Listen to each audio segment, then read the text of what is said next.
Yep, I think we're live now. What's going on, everyone? Welcome to episode 54 of Menace and The Man. Menace and The Man, episode 54, Stan? Yep. How are you tonight, Dennis? Pretty good. How are you doing, Stan? I'm alive. I'm here. We're live right now? We are live right now. Let's do this thing. We're drinking Coronas, Bud Lights, and G Fuel tonight. We're getting real fucked up. Yep. Wild. We're wild. It's Monday night. Usually we record on Tuesdays, but Menace got some football games this weekend. Yep. How's Maddox doing? Pretty good. Has he figured it out yet, or is he still just like... I still got a little bit of work to do, you know? He's still just Wild Westing it? Yeah, but he likes it. That's all that matters, as long as he's having fun. Yeah. And how old were you when you started playing football? I played... When did I play? I lived with my mom in Pennsylvania, and I played on the midgets, I think. Like the midgets team. On the midgets? That was like the... No, maybe I was ponies. I didn't play football that young. I didn't play till like middle school. Yeah. Well, no, I was in 4th grade. Well, middle school's 6th, 7th, 8th grade. Yeah, 4th grade. I was a center. I was the middle linebacker and the running back. Okay. Yeah. How were you as a linebacker? I was the fastest kid on the team, and I'd fucking run. So you were like a linebacker / cornerback. Like you were probably catching. Yeah. I would run into anybody and fucking. Yeah, that's funny. As hard as I can. So, did you watch this BMF fight this weekend? I did. What'd you think of it? Like, what'd you think of the stoppage? Like, I know we touched on it a little bit yesterday in a private conversation. Yeah. I mean, there was no blood in his eyes. Yeah. Yes, the gash was big. It was fucking pretty serious. Probably would have gotten like a little bit more larger, but like... Even if it would have got bigger, then it would have been really bad. It was still bad, but the thing is, like, the doctor asked him, can you see? He was like, yeah, I could see, I'm good. And then he even said in the post-fight, he said, the doctor walked away, and I thought the fight was fine, about to happen. And then the doctor waved it off. And then even Dan Miragliotta, like, double-checked with the referee. Like, he was like, no, I don't want to call this fight. And then the referee was like, nah. Yeah. I mean, it's unfortunate that... Like, when things are high stakes, they don't, like, give you, like, a little bit, like... But then sometimes you see... Well, even, it's the baddest motherfucker belt, and they're going to stop it on a cut. You know what I mean? Both of those guys wanted the other guy flatlined. Yeah. They probably would have been like, 5 rounds? Can we throw a 6th round on there? You know, we'll go again. You know what I mean? That's what the baddest motherfucker belt should be, like, 7 rounds. Yeah, but you know what it is? They need to fight. They need to have that fight in, like, fucking overseas. Because in the United States, that's why with, like, the PFL, they do the 2 rounds and the 3 rounds.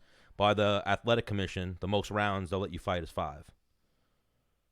That's like the Oh, in one night. In one night. Yeah, that's like the athletic commission rule. So they should rebook that thing in like fucking Singapore and just be like, you two are gonna have an old school throwback fight, no rounds even. You guys are just gonna fight till someone gets finished. Wow. That's the baddest motherfucker belt. That's what they need to do. Or a 1 15-minute round. Yeah. Nonstop. But 1 15-minute round, and then what happens if they go to 15? Judge's decision or an overtime? Yeah, decision. Okay. Who won? Mm-hmm. But yeah, what'd you think of the actual fight past the cut? I'm like, at first I was like, oh, that sucks, just because I saw Nate say I'm good. But then Nate came out like he does. He was aggressive, front kicks, pushing the pressure.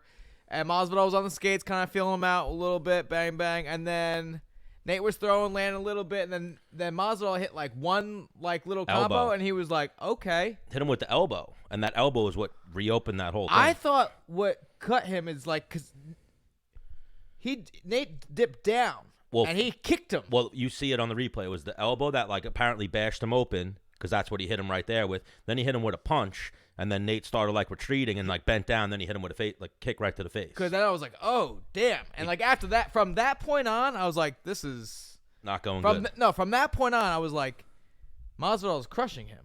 Yeah. Like there was no point from that point on where I felt like, all right, Nate, you're getting some momentum in your behind your caboose there. Yeah. Oh, and Masvidal was pissed at like people saying, "Oh no, Nate was coming on," or Masvidal was gonna gas. You know what I mean? Masvidal was like, I wasn't gassing in this fight. You know what I mean? And like me and you said, like, yeah, he slowed down like a little bit in the third, but like nothing happened enough to win the round. Like when I was sparring, or when I was fighting, like sometimes I'm tired. Like, all right, let me just do enough to keep winning. You know, I don't need to like pour it on this guy and, exhaust myself. It's crazy. Yeah. Especially when it might be 5 rounds. Yeah. And I think like Masvidal, a guy with that much experience, and I've seen, like I was talking about, like even the Iaquinta fight or some of those fights where he's lost split decisions, it's because he like pulled his foot off the gas a little bit, you know what I mean, and started coasting as opposed to keeping the pressure up. Right, I agree. That was a different Masvidal in that third round. He was still putting it on Diaz. Like I saw people even saying, like, I thought Nate won the third round. No fucking chance. Well, that might be the difference for him being at 155 versus 70. Yeah, like how'd your cardio feel when you went up to 55? Same. Yeah, like you just always have cardio. Yeah. But you never had a gassing problem. You were always the guy who thrived in the third round. Yeah. If anything, you had it just getting punched in the face early in the fight problem. Unfortunately. Yeah. But then you turn it on. Well, everyone's really strong. Yeah, well, you always fought fucking studs. Yeah. One of the funniest things when I watched back that other episode was, I know we were just talking about the word. Obviously, it's a word you shouldn't say, is retard. But when you were like, your boy, who's my boy? That retarded guy, But then even Masvidal went like hard with that. Like fucking, he threw that word out all weekend, talking about everybody. It's an old school, like, if you were born in the 80s, that's what you say to people when you fucking think they're being, like, stupid or, like, Bro. Like, it's not, I don't know, like. Well, even that, like, the person he was speaking in reference to, he was talking about Conor McGregor. Right. So, like, how small do you think Conor is compared to Jorge? Have you ever met Jorge? Or been around him? Mm-hmm. He's a lot bigger than Conor? They have not too crazy. Yeah, like I figured, like we were talking about last week, if they both fought at 55, then it's a logical fight. Especially if they're both claiming to be the baddest motherfucker. Yeah, it's a logical fight. But I think they should fucking make that fight. Like, what do you think? Why not at 70? Yeah, make it catch weight at 65 for the baddest motherfucker belt. Why not 70? Or at 70? I feel like even with the baddest motherfucker belt, you could do whatever you want. Yeah, you could have a catch weight at 168. It's not a real weight class, you know what I mean? Yeah. If they're gonna pay Masvidal $2 million or a couple $1 million, and they're like, yo, you want to fight fucking? Yo, you know how in jiu-jitsu there's like absolute? Yes. Yeah. The baddest. There should be 2 baddest motherfucker belts in the UFC. And one of them should. I think one of them should be like 165. No, maybe 3. Maybe 3. Yeah. So from like 125 to 145. 155 to 185? Yeah. So now, did you watch even you didn't watch Darren Till versus Kelvin at all, right? I saw some highlights. All right, like that fight was good, but like a little lackluster. But then even after the fight, in the post-fight, they were talking to Darren Till about like 185. He's like, yeah, I'll fight Adesanya. Then they were like, Yoel Romero. He was like, fuck no. He's like, fuck that guy. I want nothing to do with that guy. I'm good on that one. Wow. Yeah. And then Adesanya said today, and like in some interviews, he was like, why would you be ducking that guy? Like, Adesanya's trying to fight Yoel Romero. Right. I did see that for title fight, right? Apparently, Paulo Costa had like shoulder surgery or some shit, so he's out for a minute. And what's his name wants to fight in February, April. What's his face? Or February, March, whatever. Adesanya. Oh. So he's ready to like get in there. So he fucking is calling out Yoel. But like I actually saw this one thing. Like apparently, people, if you fight Yoel Romero or Robbie Lawler, you have a shitty record after that. Wow. Like it's people pulled up like statistics of it. Like people who fought like Robbie Lawler are like 2-5, 5-5. Like they're not the same fighter after they fight Robbie Lawler. Wow. I could see it though too. And Yoel Romero, they say fucking ruins people. Like they say he ruined fucking Weidman. They say he ruined Rockhold. They say he ruined fucking Robert Whittaker. We haven't seen Robert Whittaker fight again yet. Right. But who knows, I mean, those are some top guys that you could look back and go, yeah, I guess he has. Well, he's a fucking beast. Like, I don't know. I'm not going to say he's on something, but Did anybody ruin me? no, because you won. You were able to come back and get a dub. You know what I mean? It was like these other guys, like, almost, like, completely changed. And you never got, like Korean Zombie didn't flatline you. You know what I mean? You jumped right up. Right. Jeremy Stevens, you after that fight, you came back and fucking won fights after that. So you mean, like, changes them, meaning, like, they can't win They anymore? can't win. Their chin's gone. Changes their fighting style. Oh. Yeah. I'll have to get the thing up. Because Weidman hasn't won since. Beat Gastelum. Oh, okay, yeah, that's right. I thought that was after. Yeah. But then even people, you know, like, and even that, like, Gastelum is killing it at 185. He's doing good. He's hanging with some of the top guys. It But just seems like he can't. I think he was always a welterweight, though, too. Yeah. Like, he just doesn't cut weight the right way, I guess, or whatever. He might be. I would like to hang out with him for, like, 2 weeks and just see what his eating habits are. See, like. Maybe he's a 75er if they make that weight class, but he apparently struggles. Like, does he do any, like, long distance on the cardio on the treadmill or the bike to try and burn fat? Yeah. You know what I mean? Does he even strength train? You know, like, I would like to see those things. So you didn't see. He's eating cookies when he goes to bed, you know? Yeah. Like, I feel like that might be kind of the case. What, does he still live with his mom? No. He's young. He's like 25, 26. How old is he now? I don't know. Pretty young. I remember you told me that story one time, like when you found out how old he was. You were like, wait, what? Yeah. I thought he was like my age, and he was like 24. Bro, you know who his doppelganger is? No. Not in that picture, but Randy from the UFC, the social media guy that you know. Oh, yeah. I think so. They're brothers. No, he's 28 now. Okay. So when you That was 4 years ago? Yeah. I guess, when I fought in New Mexico. Mad long ago. But I guess, yeah, he was 24 back then. But Luque got defeated by Thompson. Luque was working the calf kicks early, but then Thompson. Got away from it. Yeah, Thompson just put it on him. They got fight of the night as well. Did they get fight of the night? Yep. Derek Lewis versus Blagoy Ivanov was just a competitive back and forth fight, kind of like a boring heavyweight fight, but like just slugging it out. Derek Lewis. It's crazy. Derek Lewis either knocks the guy out. Derek Lewis almost knocked him out. He had him wobbled a few times. Gets knocked out. Does Derek Lewis get knocked out? Because I'm trying to think if I ever saw him lose a decision. Who? Derek Lewis? Yeah. Yeah, he's lost decisions. I think he lost to. Or no, didn't he beat Francis Ngannou in like the most boring fight ever? I think that's what happened with that one. Oh yeah. Where they just looked at each other for 15 minutes. That was awful. Yeah. But he beat Blagoy. I picked against him in this fight because I thought Blagoy was going to take him down. So, like, you ever see, I saw a meme out there. You ever see, like, when a fight goes to the ground and fight fans are like, oh, this grappling shit is boring. Just stand up. It was as if someone just yelled to Derek Lewis, just stand up. Whenever he wanted to get up, he just, like, would go and then just fucking explode out of side control. Like 3 times in the fight, Blagoy had him in side control, and Derek Lewis just exploded to his feet. Was like, all right, I'm done hanging out here. Yeah, he's lost 3 decisions. But yeah, he usually knocks you out, or he got TKO'd by Dos Santos, choked out by Cormier, TKO'd by Hunt. But who's decisioned him? Like probably in the beginning, Tony Johnson and Sean Jordan. Was he in the UFC then? No, those are pre-UFC. So yeah, in the UFC, he's just been finished, TKO'd but he's back in the mix with a win against Blagoy. And then the other main fight sucks. Called, dude. Am I? Yeah. The other main fight sucks. It was Gregor getting KO'd by Kevin Lee. People were trying to throw us shade, and just people like to highlight when people get knocked out and make it like, oh no, I knew that was gonna happen. No, you didn't. Yeah. Kevin Lee has no knockouts in his career. He has TKO victories. Like I know Kevin Lee possesses power. Like he's a big, strong guy, but just like he's a fucking beast. He's more of like wrestle fuck. You get you tired.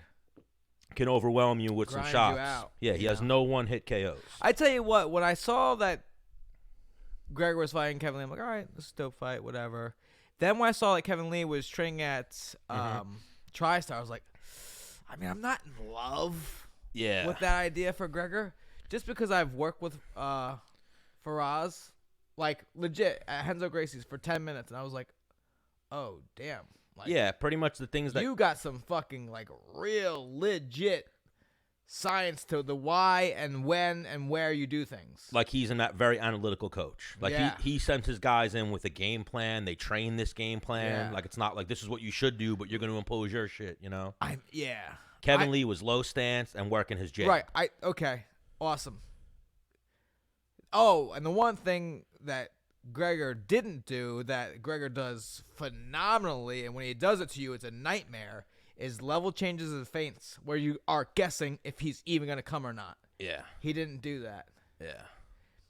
Every time he came forward, he threw, and it was just like, okay. And Kevin Lee was just putting that jab out, and he has longer arms, so Gregor would get hit, but Gregor would get a hit, but get hit.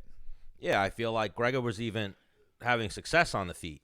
So he was like, all right, I think I'm good here. I don't need to, you know. He definitely felt something that he wasn't shooting takedowns and getting stuffed.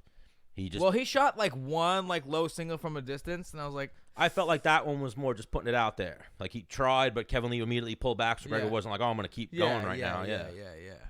I'm going to just fall out on this one. Take it easy, Lenny. What are you falling out on? What am I falling out on? You say you're going to fall out on? No, I was saying Gregor like didn't keep going for that. He just fell out of it and was like, all right, I'm not gonna press this one too hard. He landed his own hands too, so bro, like even right before he got KO'd, he landed like what looked like the flushest left hook. And then Kevin Lee even mentioned it afterward. He was like, oh no, he caught me nice, and today Kevin Lee's face was fucked up. Yeah. And then he said he caught me nice where normally I probably would have like jumped back and readjusted my game plan, but this time I just stepped in and fucking threw heat. And I think Gregor wins that fight 8 times out of 10. Yeah. Yeah. You know? Different day, different game plan. Like I think he went into that probably to wrestle him, and then once he started like fucking landing shots, he was like, "No, I'm doing good here." I thought he was doing good. Like he was supposed to lose to Kevin Lee on the feet. Yeah. I don't know cuz I mean, Keith Trimble's his striking coach, and like I've had Keith as my striking coach, and like he does a great job as a striking coach. Where like sometimes I've gone in fights where I'm fucking this dude up on the feet. Yeah. Fuck wrestling. I'm gonna stand up and just fuck this dude up. Yeah. You know. When sometimes you gotta stick with your what got you there. Your bread and butter. You got to stick with what got you there. And I'm sure that was the game plan eventually. He just got caught. Yeah. And then you didn't watch. Because what was it, like 2 minutes in? 2:47. Yeah.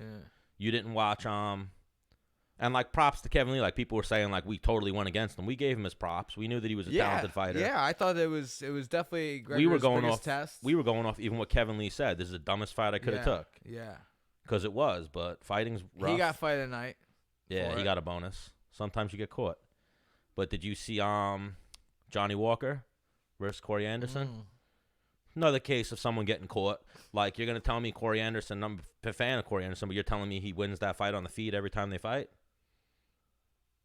I mean, maybe. Maybe he has his number type thing. Yeah, because Johnny Walker does, like, crazy shit, and like we talked about before, on lesser people. Yeah. Yeah, and Corey Anderson was his first step up. Yeah. And it wound up being he got caught, and he got fucked up. It's almost like the opposite end of the spectrum. Like, Gregor fought a step up, didn't go his way because he didn't wrestle. Yeah. Corey Anderson is a wrestler who, like, crushed Johnny Walker in the stand-up game. And Johnny Walker was taking a step up to Corey Anderson, you know? Yeah. A little confusing, but yeah, it was one of those it was one of those fights. Oh. Like where you just knew like something big was going to happen. Like people thought everyone was picking Johnny Walker by like highlight reel KO. Like I know Bisping said he was like Johnny Walker is going to highlight Corey Anderson. There's going to be his coming out party. But it wound up being I think it's Corey Anderson's first knockout. So him too. Like nobody is going to be like I called Corey Anderson wrestle fucking him. Right. Nobody called Corey Anderson knocking him out. Yeah, I didn't. Yeah. Who did I actually pick in that fight? You picked Walker. But you didn't. Yeah, but you didn't say like, oh, it's gonna be, a spectacular knockout. You just picked Walker. So I guess if that's how he was gonna win, that's how he wins. And then you said you watched Blonde Fighters fight, right? No, I wasn't able to. I was working. She looked good, so it looks like she's gonna be next for the title. Lyman Good looked good. Julio Arce looked good. He lost a really competitive fight. Shane Burgos looked good. He had a little trouble in the first round, but then he fucking overcame it, wound up beating that dude up pretty good. What round did he get the TKO? Who, Burgos? Yeah, third Burgos and Lyman, I believe, both were third round. And then that one dude, like, we almost should have. I forgot how good that dude was. We picked Tavares probably just because I think, we're more familiar with him.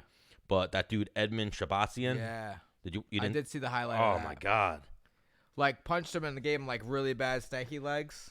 Yeah, and then he threw, like, one of those, put his left hand out, and then threw the left high kick behind it and hit him right in the fucking face. So, tough one. It's wild. Yeah, but it was a good weekend of fights. Watch this, Dan. Alexa, turn the living room purple. Oh, I actually figured that with this episode, you'd be able to show off your smart house. Alexa, turn the living room red. Now, do you know there's something like with red light? It's like good for the body. Oh, is it? Yeah, I gotta look infrared. No, not infrared. Like red light. It, like I think it like maybe increases like testosterone. It's something that's like good for like mood or something like that. All right, let's keep the red going, and we'll try to get. I don't think it's good for the show. No, we'll get Randa Markos on, and we'll tell her we put the red light on. Okay. In honor of you. Yeah. Once I figure this out, though. Alexa, turn the living room white. Oh, this bitch. What bitch? Alexa. Well, maybe she went for the other one. Turn the living room white.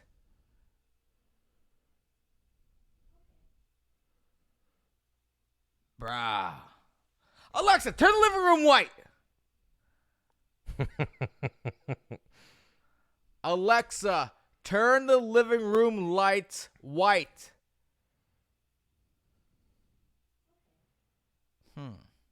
Why is this bitch playing games with you? I don't know. I don't like it. Not a big fan.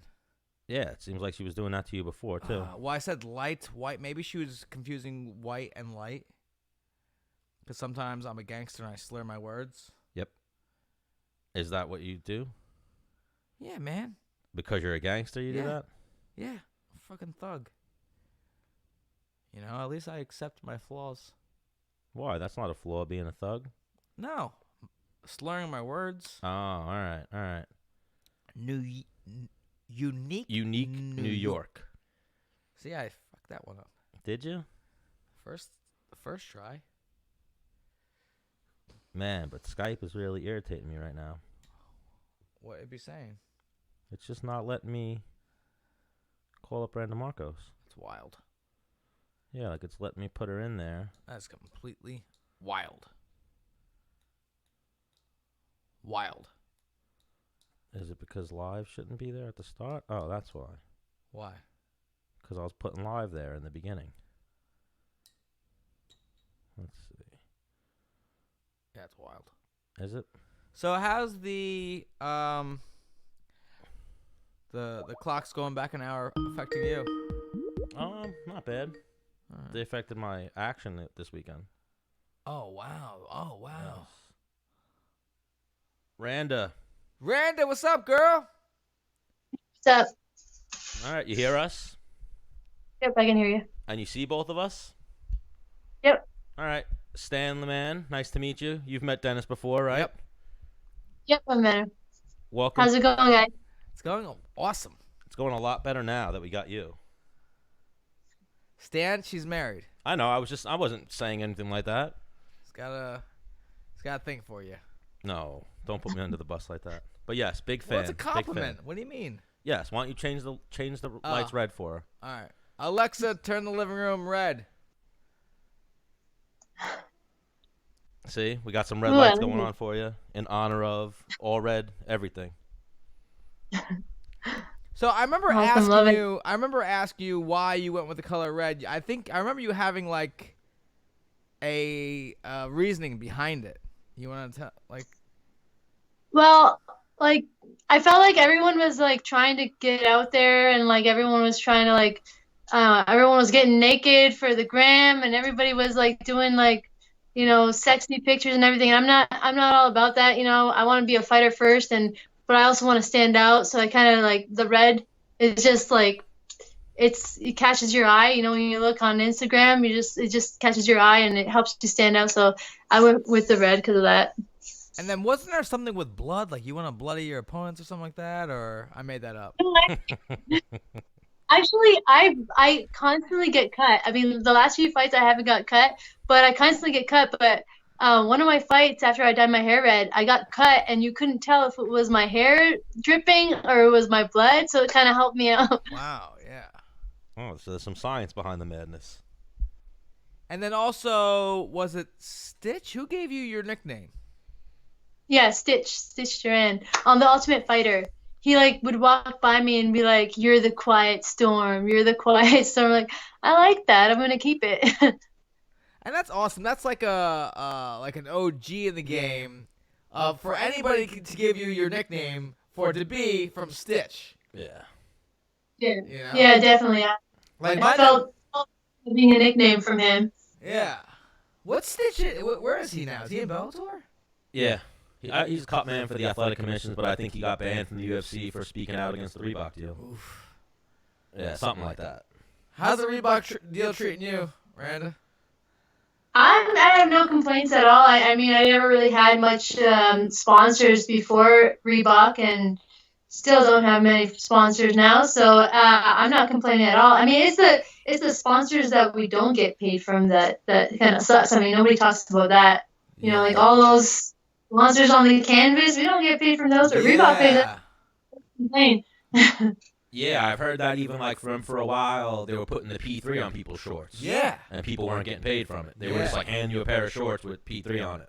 Yeah, I wonder what that's about. And then also, I always wondered what the guys that have the monster scratches on their shorts and hats, like, what are those guys getting paid? I know they're getting like a nice, healthy check of some sort. Yeah. Yeah, I always wonder if they're getting paid from Monster. That'd be cool to get another sponsor. 1,000,000%, and it's only like select fighters. Like they can have a shit record, but if they're like marketable, they're rocking Monster. Yeah. Right? Yeah, that's what it's about, being marketable now. It's not about like being great, it's about being marketable. Yeah. That's what I feel, in my opinion. I mean, in the social media day and age, I feel like all the women are kind of marketable. Like they all have, a lot of the female fighters have bigger followings than the male fighters. Like, energy drinks should start throwing money at you girls. Well, I mean, let's talk about the sport as a whole, though. Yeah. You know, like not just girls or guys, but like, I don't know. Well, even that's what I'm saying. I don't think, does Monster sponsor any girls? Probably Joanna. Amanda Nunes, probably. Oh, so like, yeah, I feel like I see a lot more men sponsored by Monster, and no women. I never noticed that. I'm not sure. Yeah. All right. Well, we'll look into that, Randa. So, what's going on with you? Congrats on the victory over Ashley Yoder. Thank you. Yeah, it was a tough fight. You know, I didn't expect her to be so awkward on the ground. You know, like I know there's a lot of girls out there that like they're awkward because they're double jointed or they're like flexible or whatever. And I'm not like that at all. I'm very like I'm not flexible at all actually. But to go roll with somebody like I'm actually pretty flexible. Yeah, I was pretty flexible. Sorry. Once we hit the ground, it was like really awkward. Like I didn't know, like it was just awkward grappling her on the ground. And then after that, I was like, after the first time, I'm like, I am not going to the ground with this girl. I gotta stand back up, stay standing. Well, so it was a tough fight. What's your rank in jiu-jitsu? I'm a purple belt, but I don't do gi. Like I barely ever do gi. Yeah, I'm just not a fan of gi. You're a sandbag in purple belt. You're probably better than a purple belt, but technically you're a purple belt. Yeah, I just got ranked at purple belt. I was a blue belt for a really long time. I just don't do gi, and I'd rather not. Yeah. I'm still a white belt, one stripe. Yeah, but you're working on your blue belt. What's that? He's not. Gi's not my thing. Yeah, I think I put one on like 3 times. Oh, yeah. And you advanced pretty quickly. Yeah, one stripe. Yeah. There you go. But yeah, Ashley Yoder, she's a beast on the ground. I feel like that's where, not saying she's not good on the feet, but that's where her like specialty lies. Is she's better at like, you know, scrambling, taking girls' backs, things like that. Right. And was that at 115 or was that at 125? 115, right? 15. 115, yeah. But no, great fight. We actually called that fight for you, we said that we think you were going to grind her out a little bit, but I didn't want to pick in the fight, neither did Dennis. Like, we didn't want to pick a winner, but we said, like, Ashley can keep her distance and maybe, like, outpoint you, but more than likely you were going to grind her out and just, like, march her down, and that's pretty much... A little more gritty. Yeah. Yeah. Yeah, I went in that fight we get lost in the game and we just focus on the point system and how many points you can win. But like I just go into that fight like I just want to hurt someone. Like we forget that it's a fight. We gotta look at it like a street fight. Like kill or be killed, right? Yeah. So kind of like I wanted to change my perspective and just go in there and just hurt somebody. Yeah. And it's funny you said we focus on the point system, but we don't even know what the fucking point system is. Yeah. Oh, I know. Right? Like. Yeah. It's insane. Did you watch the fights this weekend? Yes, I did. I watched the fights. It was awesome. I'm pretty disappointed with the main event, but looking back at it, I've been cut pretty bad before, and I continued. But he was cut pretty bad. So after I was disappointed, I realized that was a pretty bad cut, and I'd love to see that rematch. Yeah, but he cuts there all the time. Yeah, if that fight was in New Jersey or California or Vegas, that fight keeps going. Yeah. But because it was in New York and they're a little bit less experienced. Yeah. So like I was saying to you, who's the heavyweight boxer that fought? Tyson Fury. He had a gash very similar to a deeper and bigger gash. Yeah. Than Diaz's, but Diaz had a little one underneath too. But I mean, the main worry was one above his eye. Yeah. But the Fury fight went for 12 rounds. And he got cut in the third round, I believe. Yeah. He fought 24 minutes after, or however long. And I've definitely seen fights where Clay Guida was covered in blood from his forehead, his whole face, and the fight continued. But Diaz had a deep gash, but it wasn't gushing blood. That's the whole reason why you stop a fight, is for the blood getting in the eye, no? He was hanging pretty far down. But it happened in the first round, and I don't know. It looked pretty bad, but yeah, I don't understand how some fights they let it go and some fights they continue. Yeah. But I guess it depends on the doctor, right? Yeah. Right, and New York is Well, someone on the underground on MMA.tv posted she's a ringside physician from the state of Florida, and she posted that she knew that doctor well and said that he's been in the game for a long time and that he's at every athletic commission symposium. So he's one of the most known, he's deep into it. But yeah, I think also at the same time, it's a bad motherfucker belt. It's the bad motherfucker belt, but also at the same time, he's sitting in meetings. He's not actually dealing with live fights. You know what I mean? Oh, yeah. So I think they haven't seen cuts like that in MMA, and they also, because boxing's been here for so long, they look at MMA like a little bit more of a violent sport, a little more damaging. It'd be funny if they asked all right, you pick one person to call if you're good, and a guy's wife's no, he's done, it's too deep. Yeah. That was just a crazy thought. Sorry. Yeah, I got this. My lips split pretty bad before the UFC. It was literally wide open. They came up to me. They were gonna stop, and I'm like, no, I'm good. They let me continue. And that was pretty bad, but it wasn't bleeding that much. It was just really, really deep. So I don't know. If I would have stopped, I would have been really upset. So I'm sure Nate was really upset about that stoppage. Oh my God, Jorge was upset about the stoppage. Yeah. They both were, but and the fans were fucking rowdy as they could possibly be. They were all screaming bullshit and whatnot. No, I mean if they stopped after the first round, then because I don't think it got worse from the first round to the third round. No, really. And I think the rule is the cut. It can't affect the vision. So you could have a bad gash on the side of your head, and if it's going down, you know what I mean? Right. It's not affecting your vision. You're not taking more damage because of it. The fight can keep going. Yeah. They cleaned up the cut good. The referee asked Nate, are you good? Nate was like, yeah, I'm good. And then, we were talking about before, Randa, the referee walked away, and Nate and Jorge both thought the fight was going to start again. And then the referee went low key and told Mergliata nah, this thing's over. Yeah. And even Mergliata was like, oh wait, double check, it's over. And the referee, the doctor was like, yeah. So. Yeah. And I've been seeing a lot of posts that Dana White's nah, a second one's not going down. Yeah. Oh, I was hoping for a second one. I think it's the time issue. I think he wants to put Jorge in. I mean, they say they're not going to do him versus Conor, but I think that's a thought. or possibly on the horizon, or Jorge versus the winner of Colby and Usman. Because let's say Colby wins that fight, that's one of the biggest fights in UFC history. Yeah. Yeah, just because they can sell. That's Tito Ortiz versus Chuck Liddell all over again. They can sell best friends that are not friends anymore that are going to now fight for a 5-round title. Yeah. I think that's good I business. don't understand why they're even talking about the Notorious coming in. I don't think that should even be any talks right now. I agree with you, but like Money, yeah. Yeah. they're trying to. It's a popularity contest. Yeah. Not like a true sport tournament style, like, Mm-hmm. it's celebrity deathmatch. Yeah. The UFC is looking at it from a business aspect. I think, Conor should come back and fight a number 10, like a guy lower than that. But he is also a former champion, so I guess that's always a card. Because he can come in and he can lose once a year for 5 years, but just keep being Conor and, like, he'll get these huge fights. Yeah. Oh, well, even if you look at his pay-per-view numbers and his following, that's why he can cut the line. Right. He's got like fucking 30 million followers or some crazy. So, number Randa, like that. what do you need to do to get those numbers? To get those numbers? I don't know. Maybe your eyebrows red, too? I think if I go into a bar and I punch an old lady in the face, Wow. maybe. Actually, I think you just go to jail.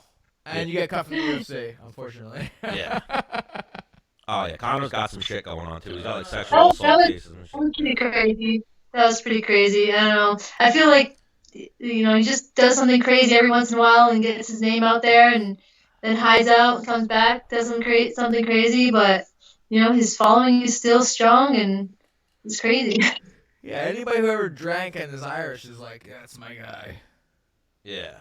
I went to St. Patrick's Day last year. Like, I'm with Conor. Yeah. But Randa, are you still working? No, I'm not. I haven't been working in a while. I just fight full time. Awesome, because I remember when me and you did that fan experience in Canada, you were working full time as a pharmaceutical. Pharmacy tech, yeah. Yeah. Yeah, I was doing that for a while. I stopped doing that, and then they wanted me back for a bit. They needed some help, and I went back, and I was like, this is too much. It's like my main focus is not on fighting, and I didn't like that. So then I just stopped and just continued fighting. It's too much. I can't do it anymore. Yeah, I thought that was insane that you were doing that. Yeah. And then you were traveling to like Michigan to get some training and stuff like that. Where are you training now?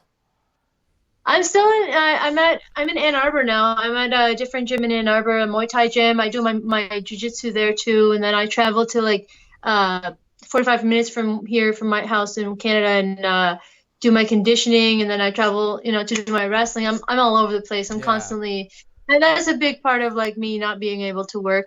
And I'm glad I don't have to work right now. I fight enough to not have to work, but yeah, it's too much. And the traveling already is a lot, so Yeah. I like to do this. So have you ever seen Curb Your Enthusiasm? No, I didn't. Oh, you never seen that show? It's with the guy Larry David, who was like George from Seinfeld. That's like the character he's based on. So on one of the episodes, he has like a funny episode, and it's always like a funny thing I bring up sometimes. Is a pharmacist a doctor? I guess they're a doctor of medicine. So technically, like are you Dr. Randa Markos? No, she was a tech. No, I'm a tech. Oh, okay. But like the guy above you has his PhD, which technically he's a doctor. Yeah, they're a doctor of medicine. Right. Oh, okay. I just wanted to double check. Why? Yeah. What do you were going somewhere like you? No, that was like an episode of Curb Your Enthusiasm. And then even I've had an argument with a pharmacist because she was telling me she was a doctor. I was like, you're not a doctor. You're a pharmacist. But then if you actually look it up, it says like you can be. Right. Everyone's not, but you can be. Like I guess if you're the boss. Yeah. Well, if you have your PhD, hang on. You can have your PhD and not be a doctor. You can be sitting on your couch and you're still considered a doctor, no? Yeah. Yeah, once you finish medical school. Right. Yeah. But then even like on the Curb Your Enthusiasm, she never saw the episode or the show, but like he argues with his doctor about how the pharmacist told him he was taking the wrong medicine. And then the guy's like, I'm a doctor. But he's a pharmacist. Yeah, but I'm a doctor. And then he goes with the pharmacist's recommendation. Yeah. Yeah, it's funny. But went over both of your heads, I guess.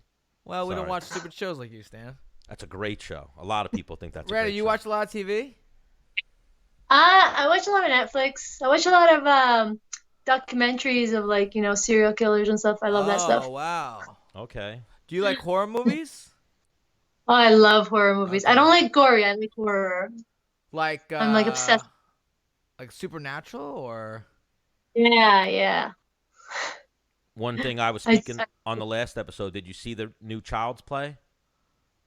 No, I didn't. Oh, it was such a piece of shit. Don't even waste your time. You haven't seen it yet, right? No.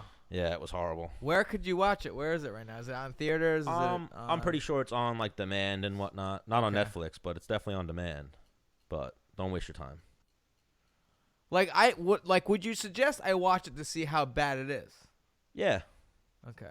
yeah. And if you're a Chucky fan, you're a fan of that whole 80s horror movie genre type deal. Because you know how they're doing makeups. Like, did you see Pet Sematary, Randa? I watched the old one. Yeah, You I didn't- watched some of the old ones. You didn't. That stuff is. Yeah, the new one was. Pardon? I thought the new one was good. I I didn't see that yet. mean, it wasn't great, but I guess it was watchable. What about It? Have you seen the newer It's? I didn't see the newer one. I've been busy. I didn't see the newer one, but I did see the first one. No, I liked it. I It was didn't. very I didn't see It Chapter 2 yet either. Well, she didn't. You saw the old one. You're saying? No, she saw the old. She saw the original. She saw the newest It, like first one while they're kids. You haven't seen It Yeah. Chapter 2 when they're adults. No. Yeah, sames. I still want to see that too. Yeah, I haven't seen the new one yet, but I heard it was good. I watch all that like paranormal activity stuff. That stuff I love. Yeah, but if you saw the first one, right? You saw like the last one, right? Yeah. I mean, but still, like you'll be sitting there watching it, right? The movie ends, you're like, was that there before? Am I hearing shit? Like starts fuck with you, right? Yeah, exactly. I think the one with the kid and the dog, that one freaked me out because I just got a puppy and the dog will just like my puppy will just like bark to the corner at night in the middle of the night. I'm like, what the hell is there? Like it just Yeah. freaks you out. Yeah. Start thinking about that paranormal stuff. Well, that is something they say. Like dogs have that receptor, right? Yeah. They say dogs can like see dead people or like have like extra whatever I guess. something. Well, I would just like to Creepy. imagine that they're like they have small brains and just don't know what the fuck's going on half the time. But the one movie that used to fuck with me all the time after I watch it would be Final Destination, Yeah. where you're like, Yeah. fuck.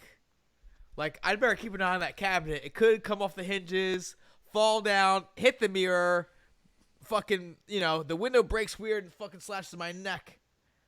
Right? Yeah. You're looking over, you're like, whoa, those horns on that fucking goat up there might fall off the wall and fucking stab me in the head. But then the first one was good, but then they overdid it. Yeah, I agree. And then it got like, oh, so that's a little. Yeah. But yeah, shit could happen. Yeah, I don't. Sequels always they're never as good as the original. Yeah, I mean that's what's like all movies, right? Yeah. So what is Randa Markos doing when she's not training and when she's not watching serial killer documentaries? Honestly, I'm just eating. I'm just enjoying life, getting fat and sassy.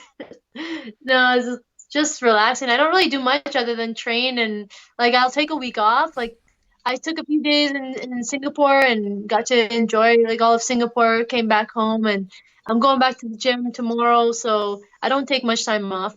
This is all I do, right? Is train and hang out at home. So I don't know if I'm not doing that, I'm just bored. Yeah. What does your husband like to do? He's busy as well. He owns his own business. He just works a lot. So, I'll help him sometimes with his business, but yeah, we work a lot. All right, let's give him a plug. What's his business? And like, I don't know. Urban Glass Windsor. so like, He does glass. He does like glass showers, glass railings. He does all that, like oh wow. anything glass. Yeah, it's pretty cool. All right. So that table behind you, he made? Yeah, no, actually, I did that. Really? He did install all these mirrors in my makeup room. I got a nice makeup room down here. He did that for me. He actually did this tile as well. So yeah, it's pretty cool having a handyman around. Now, hang on. Well, that's what I was gonna say. If he's doing Let- glass, he's probably pretty handy. Let so me he's- know if I'm crossing the line. Like, is your guys' room like wild, like mirrors everywhere in your bedroom, or he Yeah, well, yeah, actually, we do have a wall of mirror. wow, in your room, Yeah. but it's for getting like dressed. Yeah, of Right, course. right. So that's like your little dojo for womanhood where you're in right now. You have a little makeup room. That's like something all women don't have. Yeah, like our house had an extra room and like in the deep, like we have a deep basement, we have a regular basement and a main floor. And I was like, we were gonna use it as storage. I'm like, no, this ain't gonna be storage. This is gonna be my like walk-in closet makeup room area. And yeah, I got what I wanted. So does he have a man cave? He's got the garage, I guess. I guess. I guess. Yeah, he keeps his car in there. Yeah. For half the year. Is his garage heated up? No, not yet. Ooh. We're still working on that. He does a lot of stuff himself, and like we that's a lot of projects that we do are like home stuff. So yeah, one thing at a time. We got flooded the first year we were in this house, so we had to like redo everything. So it's taken a slower process, but yeah, we love doing that kind of stuff. We just got a second home and like redid it all ourselves and rented it out. I guess that's what we do for fun. So now Ann Arbor is where? Ann Arbor's in Michigan. It's about like after I cross the border to Michigan, it's like 45 minutes out. And the gym is called Final Round MMA. Oh, so you're not Pretty good. you're not in Canada anymore. Oh, I'm in Canada. I just cross the border all the time. Oh, okay. Yeah, we're really close to the border. Probably like 20 minutes from my house. And that's like Michigan though. Michigan has like right across the water is Canada in Michigan, right? Yeah. Yeah, so it's cold year round. You're dealing with the snow yet, or? Not yet, but it's getting pretty cool. We've got some like icy mornings, but not yet. Oh, I was about to go there. It's 55 degrees here right now in New York. What's the temperature there? I think it's about 30 degrees Fahrenheit right now, so it's not Fuck that. cold. This is our fall, yeah. It gets pretty bad. Oh yeah, It gets in the negatives a lot, so I hate the cold. Can't deal with the cold. Not a yeah. big I fan. just came from Singapore and I was like tanning literally a few days ago in in a lazy river, and now I'm freezing cold here. Oh, and even that was that your first time going to Singapore? Yeah, it was really nice. It was different. I didn't like the food, but other than that, everything was really nice over there. It was my first time, so it was cool. Yeah, it seemed like you were doing some sightseeing and whatnot. I was trying to get you on the show last week, but then you stayed, like what, a week after the fight? Just a few days. We got back on Thursday, right on Halloween, so yeah, a few days. Do you do that with a lot of your fights? Like wherever you are, you hang out there a little bit longer? I mean, it's free travel. I wasn't doing that at first, and then after like we went to Brazil, I'm like, why am I gonna go home right away? I've never been to Brazil. Yeah. So right after stayed a few days, went to Rio, enjoyed it, and I'm like, shit, I should do this more often because I barely travel. I travel when I fight, so Yeah. might as well take advantage. Yeah, that's one thing I look back that I wish I did. I was like, oh, I'm gonna be here. Like, let me just stay for a week. I mean, it's not like I have to go back and like. You were kind of just like fight mode, get in, Well, get well, out. the thing is like, the thought would cross my mind like if I lose, I wouldn't be able to enjoy this like little vacation. Yeah, well, I'm sure I lost. And Heck, also, yeah. like, I'm focusing on like winning and whatever. Like, I'm not worried about like, I don't want to think past the fight really. Yeah. And like, planning to stay a couple extra days is thinking past the fight a little bit. No. Yeah. Like, what if I definitely. can't even fucking walk because my leg's broken? Like, I don't know. Yeah, that's how I was thinking at first, and then I was like, you know what, just do it. And if it doesn't, like, if I'm not in a good mood, fuck it. Like, I'm just gonna enjoy it for the Right. time being. Like, time goes by so quickly. You might as Yeah. well enjoy it. Like, Yeah. you can dwell after. Yeah. Because I mean, like, for example, like if you and your husband were to go to Singapore and pay for the flights, it'd be like, I don't know, like maybe $2,400. But like your flight's already paid for, so now you cut your trip in half because you only pay for one ticket, unless you bring him as your corner. Does your husband Yeah. train or fight at all? He used to actually, when we first started, I started because he used to fight. So I showed up and at his practices, I'm like, man, I really like this. So I started training, and then actually he quit. He quit. We got married. He thought we were gonna start, like having kids and everything, move on. And I was like, no, I'm not ready yet. And then I got into the UFC, and yeah, so he doesn't do it anymore. He never went pro. He never went pro. Yeah, so it's his fault I'm doing this. Yeah. When I like, That's aggressive. Like, hey, babe, like you know, come in and mess around. And That's a she's great story. not though. only like gets to your level, but just makes a I crushes- got this. Yeah, I got this. Wow. I'm gonna go fight in the UFC. But now even you were on that one season of Tough, right? yeah, the Ultimate Fighter season 20. Yeah, Yes. the all girl season. Yes, we've talked to a few girls from that season. I always said to Menace, I was like, that's how I first became a big fan of Randa Markos. Is you were like the no nonsense girl in the house, and everyone like not bullied you, but like kind of was like this bitch, like she has an attitude, blah blah blah. But you were just there to win. Yeah, it was really weird. Like before I got on that show, I was like, I'm just gonna mind my own business. I'm just gonna do I worked so hard to get here. I got this opportunity. I'm not gonna fuck it up. Like I'm gonna just mind my own business. And then, like a week into it, everyone hates me. I'm just like, what the hell? Like I'm just minding my own business. Everyone thinks I have an attitude or whatever. I'm like, I'm not even talking to you. Like it was just so weird. But you're a girl. You're a girl. There's always you drama. get always drama with how girls work, right? Yeah. It was funny because like when we first went in, everyone was so nice to each other, and I was like, man, this is not gonna last. It's like 3 days in, and then people started picking sides and like having their little groups, and I'm like, oh shit, this is gonna get real bad. So yeah, it got pretty bad. So Stan, something you may or may not know is being on the Ultimate Fighter. There's a magic list that you write down whatever you want. Yes, we and talked within about 24 this. hours, it's there. We talked about this that with Jessica. girl's season had the highest bill. Yeah. Yeah. Behind the heavyweights. Yeah, or in front of the heavyweights. Yeah. yeah. You girls are getting like lobster and filet mignon and stuff like that, right?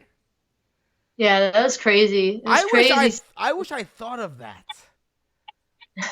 You were like egg whites. Yeah, like brown egg rice, whites, like broccoli. grilled chicken. Yeah. Yeah. So what were you ordering? What were you throwing on the list? Were you adding to Honestly, the craziest thing I think I ordered was like Cadbury chocolate. I was like, man, I need my chocolate fix. And I was like, the only thing that I ordered that was like anything bad or anything like. Well, not like, bad. We're talking about expensive wise. Expensive, like. Still the never, chocolate. Never took advantage of it. I feel like I should have. I don't think I ever took advantage of it. Well, you were just there to fight and mind your business. All the other guys were like, party, you guys want to get some Don? They were like ordering like expensive liquor and all that, right? What, is that right? I don't know. Ask her. She was there. Yeah, girls were ordering some crazy things. Like Ugg boots was on the list every day. It was like I'm pretty sure it was like Ugg boots. Yeah, and were on the list. They were getting Ugg boots? No, they weren't getting them, but they were asking for them. They were asking for some weird stuff, some girls, and I was just like, man, I want to see if this comes in. Like this is crazy. Like wow. I don't know, like certain brands, like clothing, like if you absolutely need them, you don't need that brand. You just ask for underwear. They'll come in. The craziest thing some of the guys like I remember Dustin Pegg asked for a green wig because one of the opponents on the other team had green hair. Yeah. So it made sense. So and like, how much a green wig? $5? I don't know. Yeah. Yeah, I think we ordered like a slip and slide. I think that's one of the things we ordered. We ordered a few games. Yeah, we actually got a slip and slide, but we never used it. Yeah. Well, that was kind of a waste of money. Wow. Yeah, well, they probably were like, oh, this will be good for TV. We would love to get the slip and slide. We'd love to get, Oh, man. I wish I thought of these things better. Yeah, you would have put like a bounce house. Yeah, trampoline. Dumb shit like that. Yeah.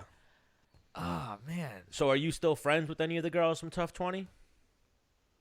I don't really talk to any of them. Things got kind of awkward after the show when like we started getting like matched up against each other. Like when I fought Aisling Daly, that's when we stopped talking. We had a group chat with Aisling, JoJo, and Alex Chambers. We would always talk, and then once we got matched up, we kind of like stopped talking, and then we got awkward, and the friendship kind of ended. It's too bad because I felt like they were like they're really cool people, and I've never had friends that were girls. Like I never do. So it's just like it was different. Yeah. Well, that's So, even like nice spot. you had to deal with some mean girls in the house. So that's why I was gonna say, like, did you girls ever like cool it over? Any of the girls you had problems with and whatnot? I don't have problems with anybody anymore. I She mean, just it doesn't was talk really, to them. Yeah. Well, you know what I mean. yeah. You know what I mean. Not problems, but the Yeah. girls like you that you didn't get along with on the show. I think I already settled everything in the cage. And Yeah. if I ever do have to face them, I hope I face them in the cage. Yeah. Because yeah, that's the best way to deal with it. Yeah, that's the one thing I liked about my season, that there were 2 different weight classes. Yeah. So if you're 145, I didn't really associate with you. You're 35, like, hey, come here, buddy. Well, something we talked to Jessica Penny about, because she's a friend of the show, was maybe one day we would get a couple of the girls and do like a tough 20 reunion. And in my head, I was like, oh, dope, because we'd get Randa Markos. But then I remembered, like, no, they really all didn't get along. But, like, if we ever did do that, I would obviously want Randa to come. And, What, on the show? yeah, I would Oh. figure out how to do a group chat. We talked to Jessica about it. Yeah, She's going yeah, to get, like, yeah. her, Justine Yeah, Kitch, yeah. if we can, Rose. And we count on you. I don't know, man. Oh, Um, wow. I'm sorry. I don't know. That's a tough situation to put me in. I just like Maybe we'll do I like tried. maybe a 1 5-minute round. Yeah. Or we'll be good Oh, mediators. Or what we'll do is we'll get all the other girls on. I'm like, all right, now we're bringing on Randa. And bring her on. They're all like, uh-oh. oh God. I got your back. Yeah, we got your back. We're big fans here at Menace and the Man. We try to make everything light. Like you've done interviews and guys and other people doing interviews. They just want to ask like dirty questions. Like, they want like the dirt. They want you to talk shit, or they want to ask like, just about fighting or like start drama. We just want laughs, more or less. But we don't want people to like fight. We want to always turn the negative into a positive here at Menace and the Man. But on the same token, we've had people come in and start throwing fucking, just getting after it. We're like, all right, go ahead. Have we? A little bit. A little bit, but then even then, we kind of like, Like Bobby Green was like, oh yeah, well Bobby Green's a special egg. Yeah, he was into his own shit that day. Yeah. But so anything on the horizon for you, Randa? What's next? it's probably nothing, right? I'm not sure. When I'm not. when's an ideal time for you to throw down again? I would love to fight in another like. Give me 3 months. Give me 3 months and I'm good. I love to fight like right away. I don't like waiting too long. I like to fight every 3 months if they let me. As long as I'm healthy. I'm not getting any younger, and I don't like to take time off. I feel like I age when I take time off. Yeah, for sure. I like to get right back into it and get ready for the next one. And I'm always improving, so I just I want to see the improvement. So I like to get in there right away. So now, are you a fight fan? Like, do you pay attention to all the fights and Yep. whatnot? I am, but I don't have time to watch every weekend. I try to keep up on like social media and stuff as much as I can. Yeah, so I'm sure you watch the big cards, like you watch the BMF fight this weekend, and you watch like the numbered pay-per-views and whatnot. So the next one is 245. So who do you think wins in Colby Covington versus Kamaru Usman? Uh, that's a tough one. That's a tough one. I want Usman to win. Colby, he's got I don't know. He's got a big mouth, and I don't know. He's a tough dude though, so I don't know. But I think Usman, he's just like he's on fire. Yeah, they're very similar. No. They have Is similar records. Holloway and Holloway versus Alex Volkanovski. Who do you have in that one? Max Holloway for sure. Do you even know Alex that well? the Aussie. No, I don't know the Aussie that well, but Yeah. I like Max Holloway. Yeah, I feel like this is going to be one of Max's tougher fights. Yeah, I agree. That dude's a beast. Yeah. And then what was the other one? Amanda Nunes versus Jermaine Durandamain. Who do you think wins that one? Amanda Nunes. Yeah. She's a beast. Yeah, I don't She's think anyone's beating her anytime soon. Yeah. No, she's on fire too. I mean, who the hell who beats Chris Cyborg like that? Yeah. That was insane. That was insane. Slept her. Like Yeah. I don't even think I could sleep her. No. In the beginning, that was actually like a running joke that we had for like the first 10 episodes. We would talk to people about like, who do you think will win in a fight? Dennis or Cyborg, and people would be like, I don't know. I don't know if Dennis should even take that one. That's a bad one. But Amanda Nunes now, yeah, she smoked her. So Amanda Nunes is now still stays that way. Yeah, Amanda Nunes is the female GOAT now. Yeah. Such like accuracy with her hands, man. That was so beautiful. Yeah. So who's Randa Markos' favorite fighter? My favorite fighter? To watch. To watch? I'm not sure. Is there someone? Is there someone when they fight, you're like, I gotta see this. I gotta stop everything and make sure I see this. Wait, this fight. Is it Dennis Bermudez? Yes, of course. No, I love I love like the Diaz brothers, man. When they're fighting, I gotta see those fights. I have to see those fights. Does Nick ever get a fucking? Does he squash it and he come back? Nah, I thought he was gonna be in the corner, but he just came out for the weigh-ins. He wasn't in the corner. Yeah. I think he still owes money to the Las Vegas Athletic Commission, and is like refusing to pay it. Like, in my head, it makes sense for the UFC to be like, all right, what do you want? We got you. Hey, we'll cover that. Yeah. And they should be, if they want to sell pay-per-views, they should be like, whatever you want. He's definitely going to sell 500,000, maybe 1 million pay-per-views coming back. He's like, because now what's going to happen when they actually like figure it out? Too much time, like Randa said, has gone by, and he won't be the same Nick Diaz. And yeah, he's getting up there. He's like 35 or 36 now. So they have like a very small window left. Yeah. But, yes, I'm a big Diaz fan here as well. I hated to pick against him with Jorge, but I felt like Jorge was just going to do what he did there. You know, outstrike him, have a little more power. I didn't. You didn't know? I thought Nick was getting stronger. Or sorry, Nate was getting stronger. I thought he was getting stronger and strong. And he's like that, right? He takes punishment, but he doesn't like back off. And then he gets stronger and stronger. I was just waiting for it, and then they stopped it. I'm like, oh, damn it. Yes. You know, those confirmation there at the end, and then, you know, the round was over. I was like, yes, he's coming back. But, what we were saying before we got you on the horn was we think that the BMF belt, they should take that fight to like Singapore or somewhere else and just have the fight be old school UFC and no time limit and just fight to the finish. If that's the bad motherfucker belt, right? Or have them fight like Pride rules, like 15-minute or 10-minute first round, and then 2 5-minute rounds after that. Like the rules that they have in play in the United States, and they can't change them at all because the athletic commissions, they don't favor the bad motherfucker belt. You know, like I feel like cuts and the time limit and all that. So like, you know, both of those guys don't want a point fight, but they were pretty much point fighting. yeah. Yeah, but.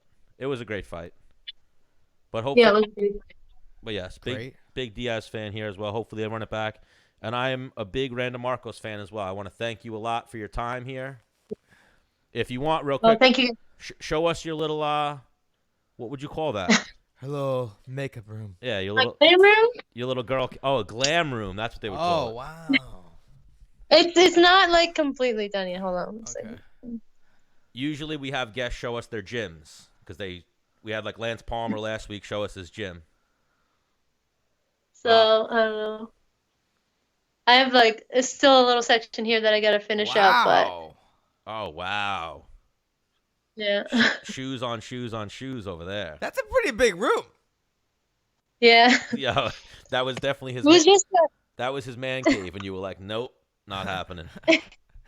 exactly. If you want to catch these hands. You little amateur. All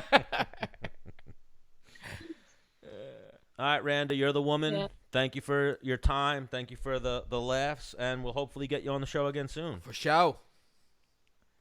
Thanks, guys. Thanks for having me. See you, Randa. See you later. Bye. Bye. Bye. Stan, who wins in a fist fight, you or her husband? Remember that time he tried to get me to fight Felicia Spencer's husband too, and she was like, I don't know.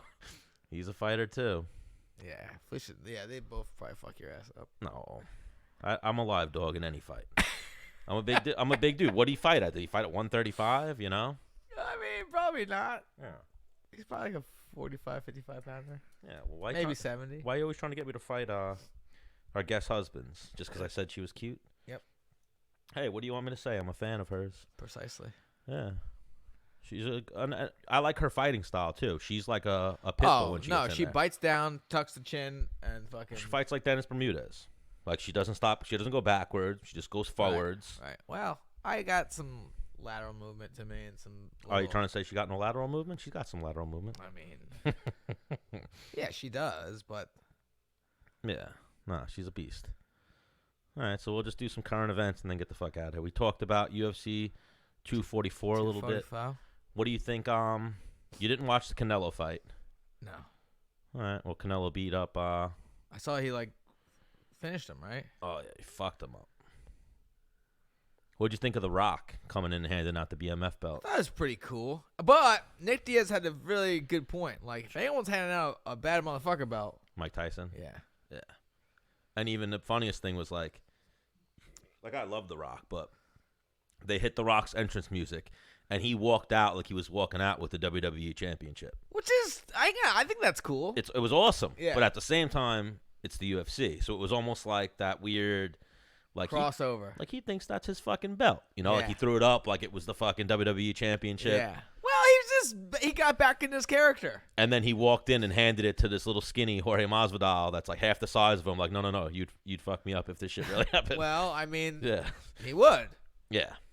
Puncher's chance for The Rock, and even then. You know what had me,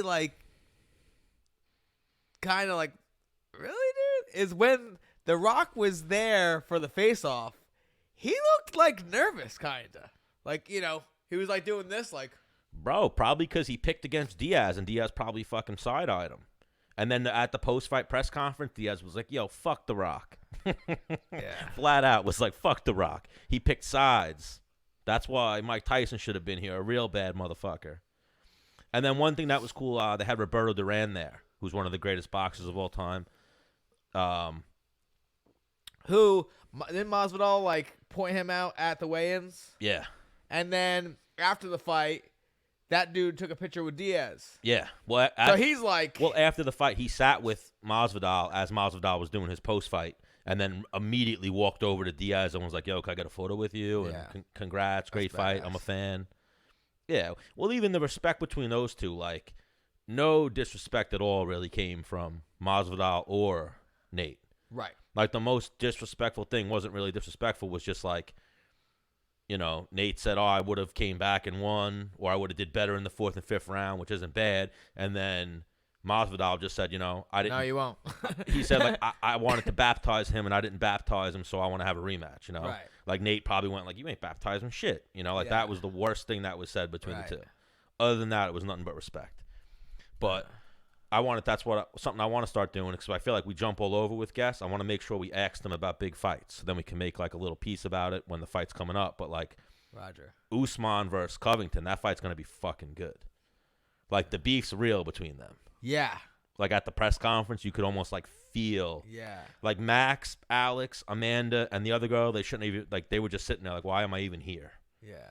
You know what I mean? Yeah, I agree. And even that, if I would have got the mic to ask a question, I would have been why is Jermaine Durandamine getting this fight? I get it. What's the answer in your head? Because there's no one else. And Amanda Khan has cleaned out the division, and she's running out of challengers. Yeah. But even then, so Felicia Spencer was I'll fight Cyborg. Even if she is coming off a loss, she was I'll fight Cyborg, give her a fight. This other girl was nah, I'll give you guys back the title. Yeah. And I'm not fighting Cyborg. Which was That's insane. I would have cut her. I would have that's what I'm saying. I would have cut her. I would have been and since then, she is nothing to me. Yeah. You're not. And the fact that how she got the belt, she didn't win that fight. Yeah. So, I thought Holly Holmes beat her. I thought Holly Holm beat her, and then even she should have had 2 points deducted.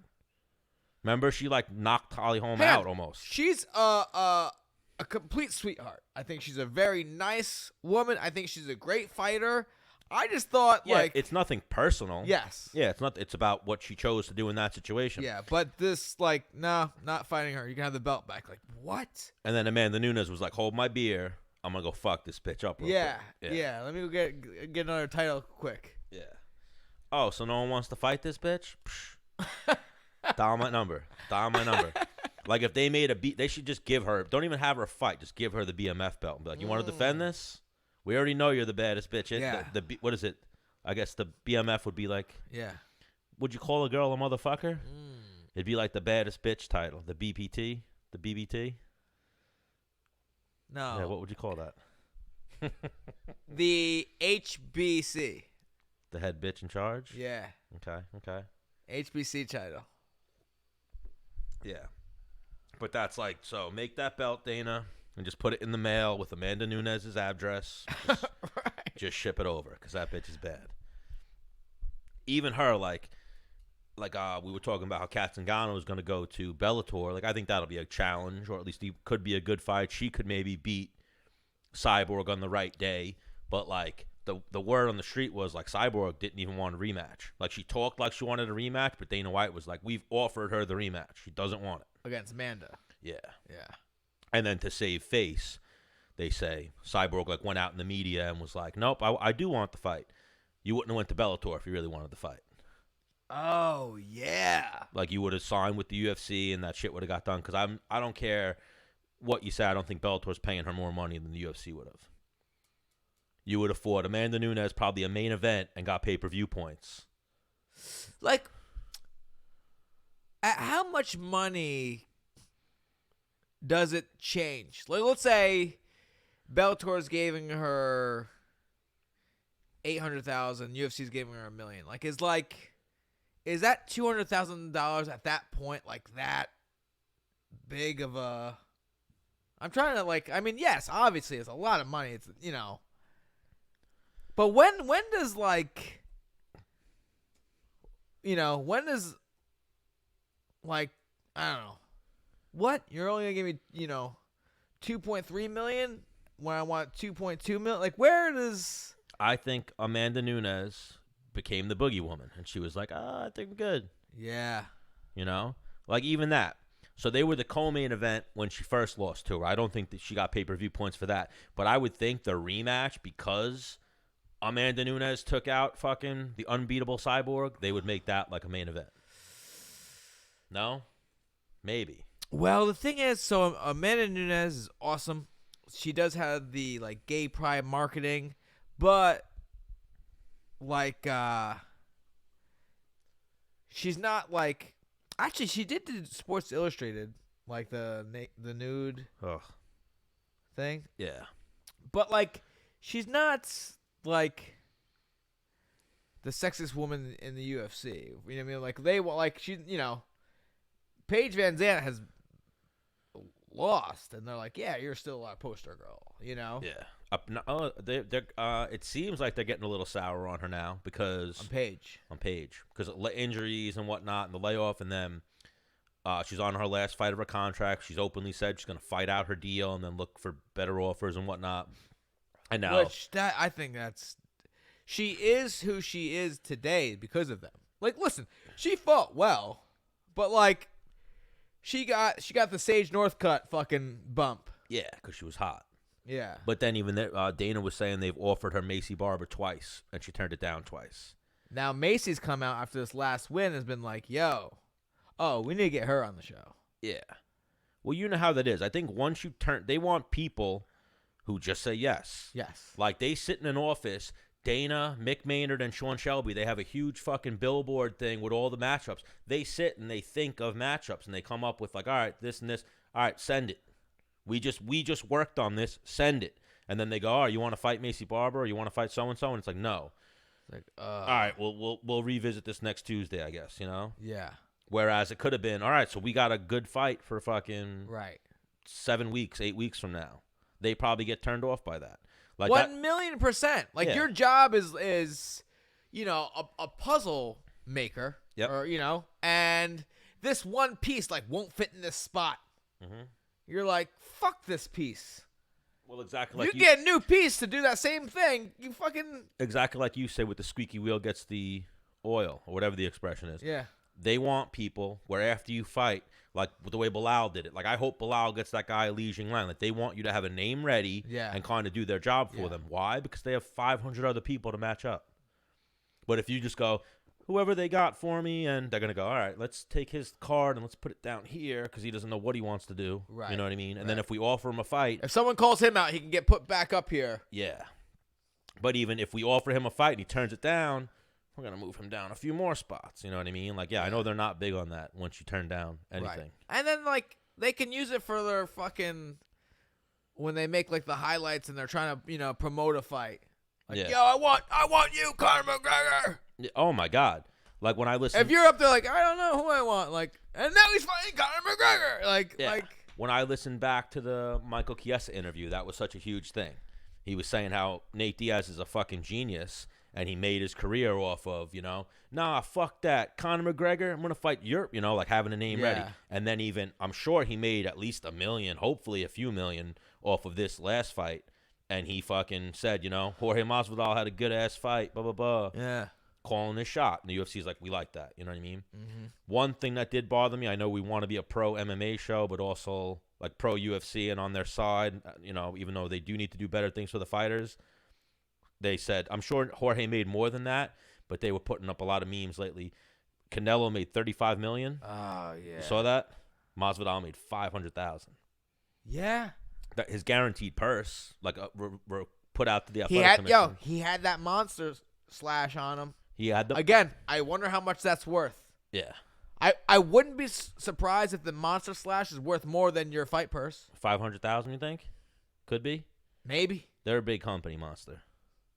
But I think he's obviously getting pay-per-view points for the fight. So it depends. He's not going to know his total until after they get all the buys in and whatnot. But then so if UFC is disclosing that he made 500,000, I know the discretionary bonuses went down, but I'm sure there's still something for like the main event, Yes, no? What do you think? Oh, yeah. No, those guys are. Well, I know, like, if you're the main event on, like, the lowest card that UFC does, it's 25 grand.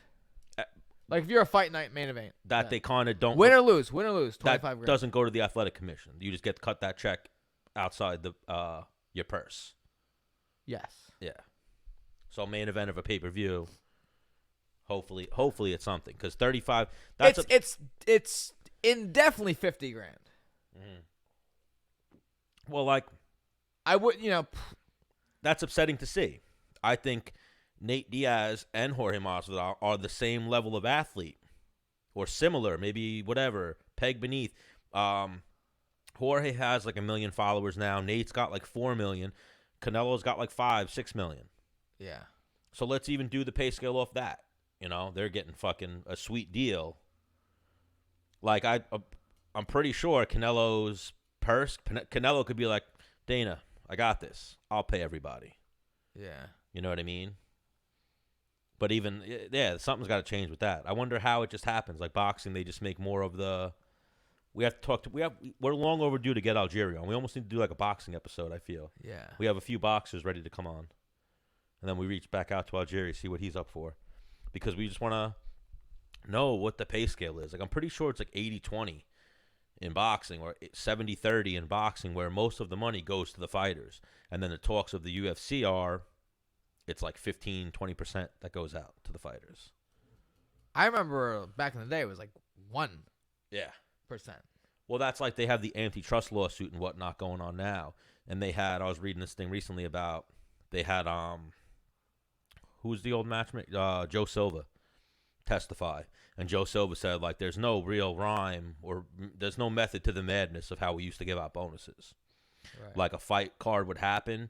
Joe Silva would give Lorenzo and Dana a list and say, I think this guy deserves this guy deserves this, and they would give discretionary bonuses that way. Now, I know.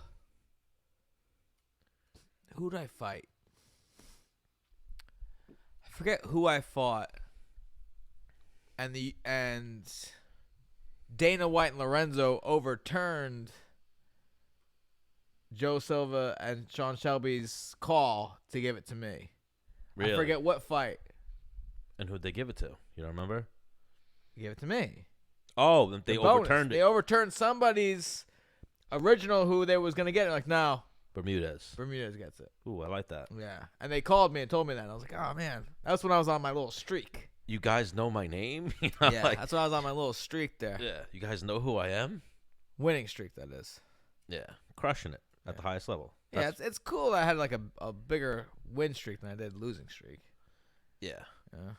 Oh, and even that, like we were saying earlier, they shouldn't come back to New York, or something's got to be done with this judging. Like, there were fights that were 30-27 one guy, 30-27 the other guy. It's like, how is that even possible? It's not. Yeah. Like, there's no way that, like... The inconsistency is... Yeah. Well, you didn't watch Till Stan, versus... can you do me a favor? What's the favor? How can me and you get into judging? Like, what is the protocol? Yeah, I can figure it out. You just have to take a course and start taking courses, and then you go to, like, training, and then they want you to probably start at amateur fights, and then you eventually get a pro card. Really? Yeah. Like, I think they want you to start at... I can definitely get... Why, you judge? It doesn't... I would love to be a judge. It doesn't pay well. It's part of the problem, too. And How much does it pay? I don't know. I can find it out for you, though. Because if it's in New York and you're going to give me $1,000 for the night... It's definitely... Well, maybe the UFC might be $1,000 for a judge, like the New York State Athletic Commission, when they... Because how it would work is... Pay my travel. Well, how it would work is the sanctioning Put body... me up. Give me $1,000. So, like, when you do an amateur event, like the Triton or the NYFE, they would hire, like, the WKA or the ISKA. And so what that is the ISKA would say, oh, it's going to be $5,000 for the event. You know what I mean? And then they're going to pay fucking the officials. They're going to make some money for their logistics and whatnot. The head of the ISKA is going to make some money. So when they go to the New York State Athletic Commission, the head of the New York State Athletic Commission gets some money. The other fucking person gets some money, and then they pay out all the referees. Then they also got to pay the doctor and whatnot. So I'm sure it's a higher number when you're dealing with the UFC, but it's not much from what I've heard. But it might be decent enough because, like, the one guy I know well, Tom Sconzo, who runs the ISKA and has a lot of good relationships with people, he does it. You know, like, would you do something if it was just fucking traveling all over the country and it paid nothing? Hang on. I'm saying I'd do New York. I'd be a New York judge, no? Yeah. I think that's what the sport needs eventually, but then that would also come into favoritism, though, too. You know what I mean? I know, because I know too many people. Yeah, kind of. No? Would you be able to judge fights unbiasedly? Yeah. All right.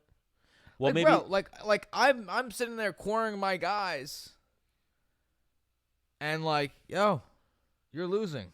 Maybe that would be a part of the training aspect too. They kind of will like program you for that. Of like, all right, even if you know the guy, you got to kind of fucking. I know I've like seen judges like, oh shit, dude, what are you doing here? Like, I'm judging. They're like, get away from me. Yeah. I'm like, oh, okay. Yeah, I've had that many times where it's like, oh, you started judging again, or oh, you're the fucking judge. Like I remember one time even I saw Shaolin, and Shaolin had just started judging for the New Jersey State Athletic Commission. So I was like, what the fuck are you doing here? He was like, judge. And I was like, wow. Yeah, but he didn't know who the fuck you are. He didn't give a shit. No, he knew who I was. Come on. Yeah, but you weren't fighting. Yeah, but I was talking to him, and he was like, oh, so you're saying judges. I was fighting. Yeah, all right. I saw a judge, yo, what are you doing here? He's like, I'm a judge. Yeah, like, then. he was like, yo, get out of here. Like, then they almost have to go like. Yeah, and that's what it was. Like, oh, yeah. Hey, what's up? Because that's like influence. You might have been giving him a check or a bag or something. Yeah. But here, this was the one thing I was telling you before. So this is a lady who's a ringside physician in the Florida State Athletic Commission, and she said, I know the New York ringside doctor who called the fight last night. His name is Neaton. I've seen the guy at every Association of Ringside Physicians annual meeting I've attended over the last 12 years. He's always there to learn, keep up to date, and give his own teaching lectures. He's the chief medical officer for the New York State Athletic Commission and was tireless in his work to get the sport of MMA legalized in New York. I was tireless. I was just going to say, so was Menace. He is a professor I didn't see that dude anywhere. at Cornell, where he did his neurology training and heads up the concussion treatment and research clinic for the university. The guy loves MMA and is a walking encyclopedia of UFC MMA knowledge. And that was basically her saying, like, he does know who Nate Diaz is. Oh, and then she says, he knows who Nate Diaz is and knows his history of and his capabilities, eye injuries, especially laceration of the lids and the area around the eyeball itself are very serious. If Neaton opinioned that it was unsafe for Nate to continue, then it was unsafe for Nate to continue. All right. Riddle me this. President of the United States was there. Did that have any effect on him being like, you know what? No, I think it was. I mean, I wanted the fight to continue too. I think it was a bad cut. Like, I don't know how many times that doctor has seen a cut that bad. You know what I mean? Like, I'm sure that. Ready for this? You can have 5 minutes for, like, your nuts. You could. Nah. Because, I mean, that's the way to win is by cutting somebody. I was going to say, like, what if they threw, like, one stitch in there within 5 minutes? Well, even that. People are, like, taking away from Masvidal a little bit and saying, like, oh, no, Nate was coming back and blah. It's like it's still a TKO win. Right. Like, it wasn't like. I fucked your face up, dog. Yeah, it wasn't like the doctor came in and was like, I'm going to fuck this thing up. It was like, no, Nate beat this guy up pretty good, so I think I got to stop this fight. Or Jorge beat this guy up a little bit. Yeah. So I got to stop this shit. Man, just took out my boots. They kind of stink, right? I don't know. I haven't caught a whiff yet. I'm hoping I didn't. While you were working the pole all day hard today, right? Yep. All right, well. So we'll let you get out of here and let you get some rest. I'm sure tomorrow's another day of strenuous activity. Yeah. So I won't have it, like, Saturday my first day off. This coming Saturday, I'll work tomorrow, Wednesday, Thursday, Friday. And I'll be 12 days straight of work. 12 days straight? Yeah. So. Ooh, you're going hard. Monday to Monday, 7. Tuesday, Wednesday, Thursday, Friday. 7 plus 4. Oh, it's 11. So now, even one thing we talked about earlier, Adesanya is trying to fight Yoel Romero. Paulo Costa's hurt with a shoulder injury. Who do you think wins that fight? Do you buy into Adesanya? You're an Adesanya fan? Oh, yeah. I'm not saying like a negative way. I'm saying like, yeah, you think he's like the guy, right? Yeah. Like, because he was talking today about Jones down the line, and then even like Hang on, wait. At what weight class? He said if Jones comes down to 185, he'll fight him next fight. But going up to 205, he said he's not doing that till 2021. Adesanya's not going up. Adesanya said he's not going up till 2021. Where is the fight against Romero going to be at? 85. He said he wants to clean out 85 first, the way that like Jones has cleaned out light heavyweight, and go from there. And then even so you didn't see the fight, but again, I hope our boy Dom Reyes gets the fight over Corey Anderson. Nothing personal against Corey Anderson. I just think Dom has a better resume. Yeah. At 205. I'd like to see the stylistic matchup and whatnot. Like, we've seen John Jones kind of face a Corey Anderson style before. You know what I mean? Hang on, I'm just thinking about Adesanya versus Yoel. Yes. Like we said, Yoel's fucking scary. Like, if Yoel grabs him and just throws him down, like he's not stopping that. But something that's weird with Yoel like doesn't grapple. He like takes you down and kind of lets you up. Yeah, it's just like, hey, I can do this. Yeah, if I want, I can. Well, and or maybe scoring points, or just like, yeah, you have to get up to. Or it's. I'm trying to think if I've ever seen him on top of somebody.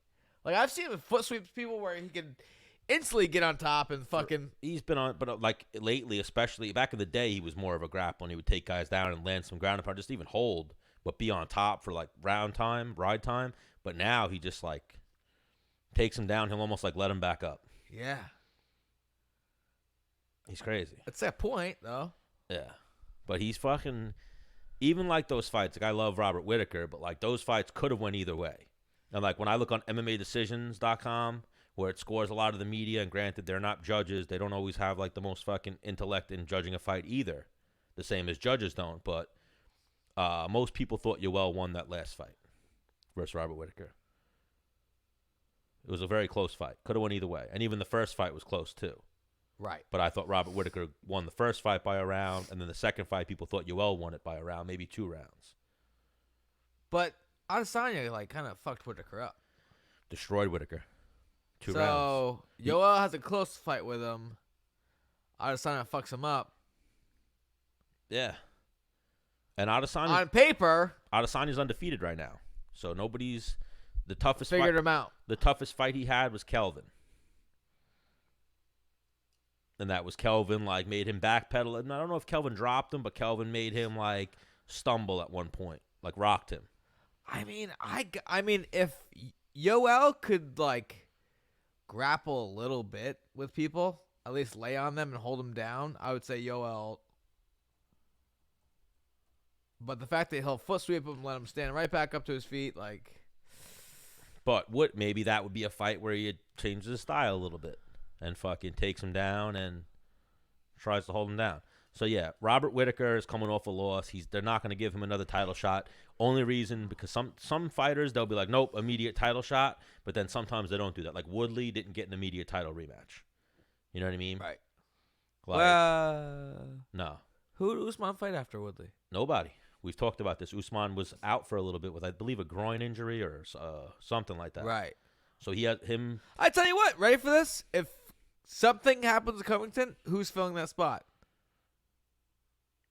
It should be Woodley, but it's probably going to be, I would think, Leon Edwards, because Leon Edwards has like a.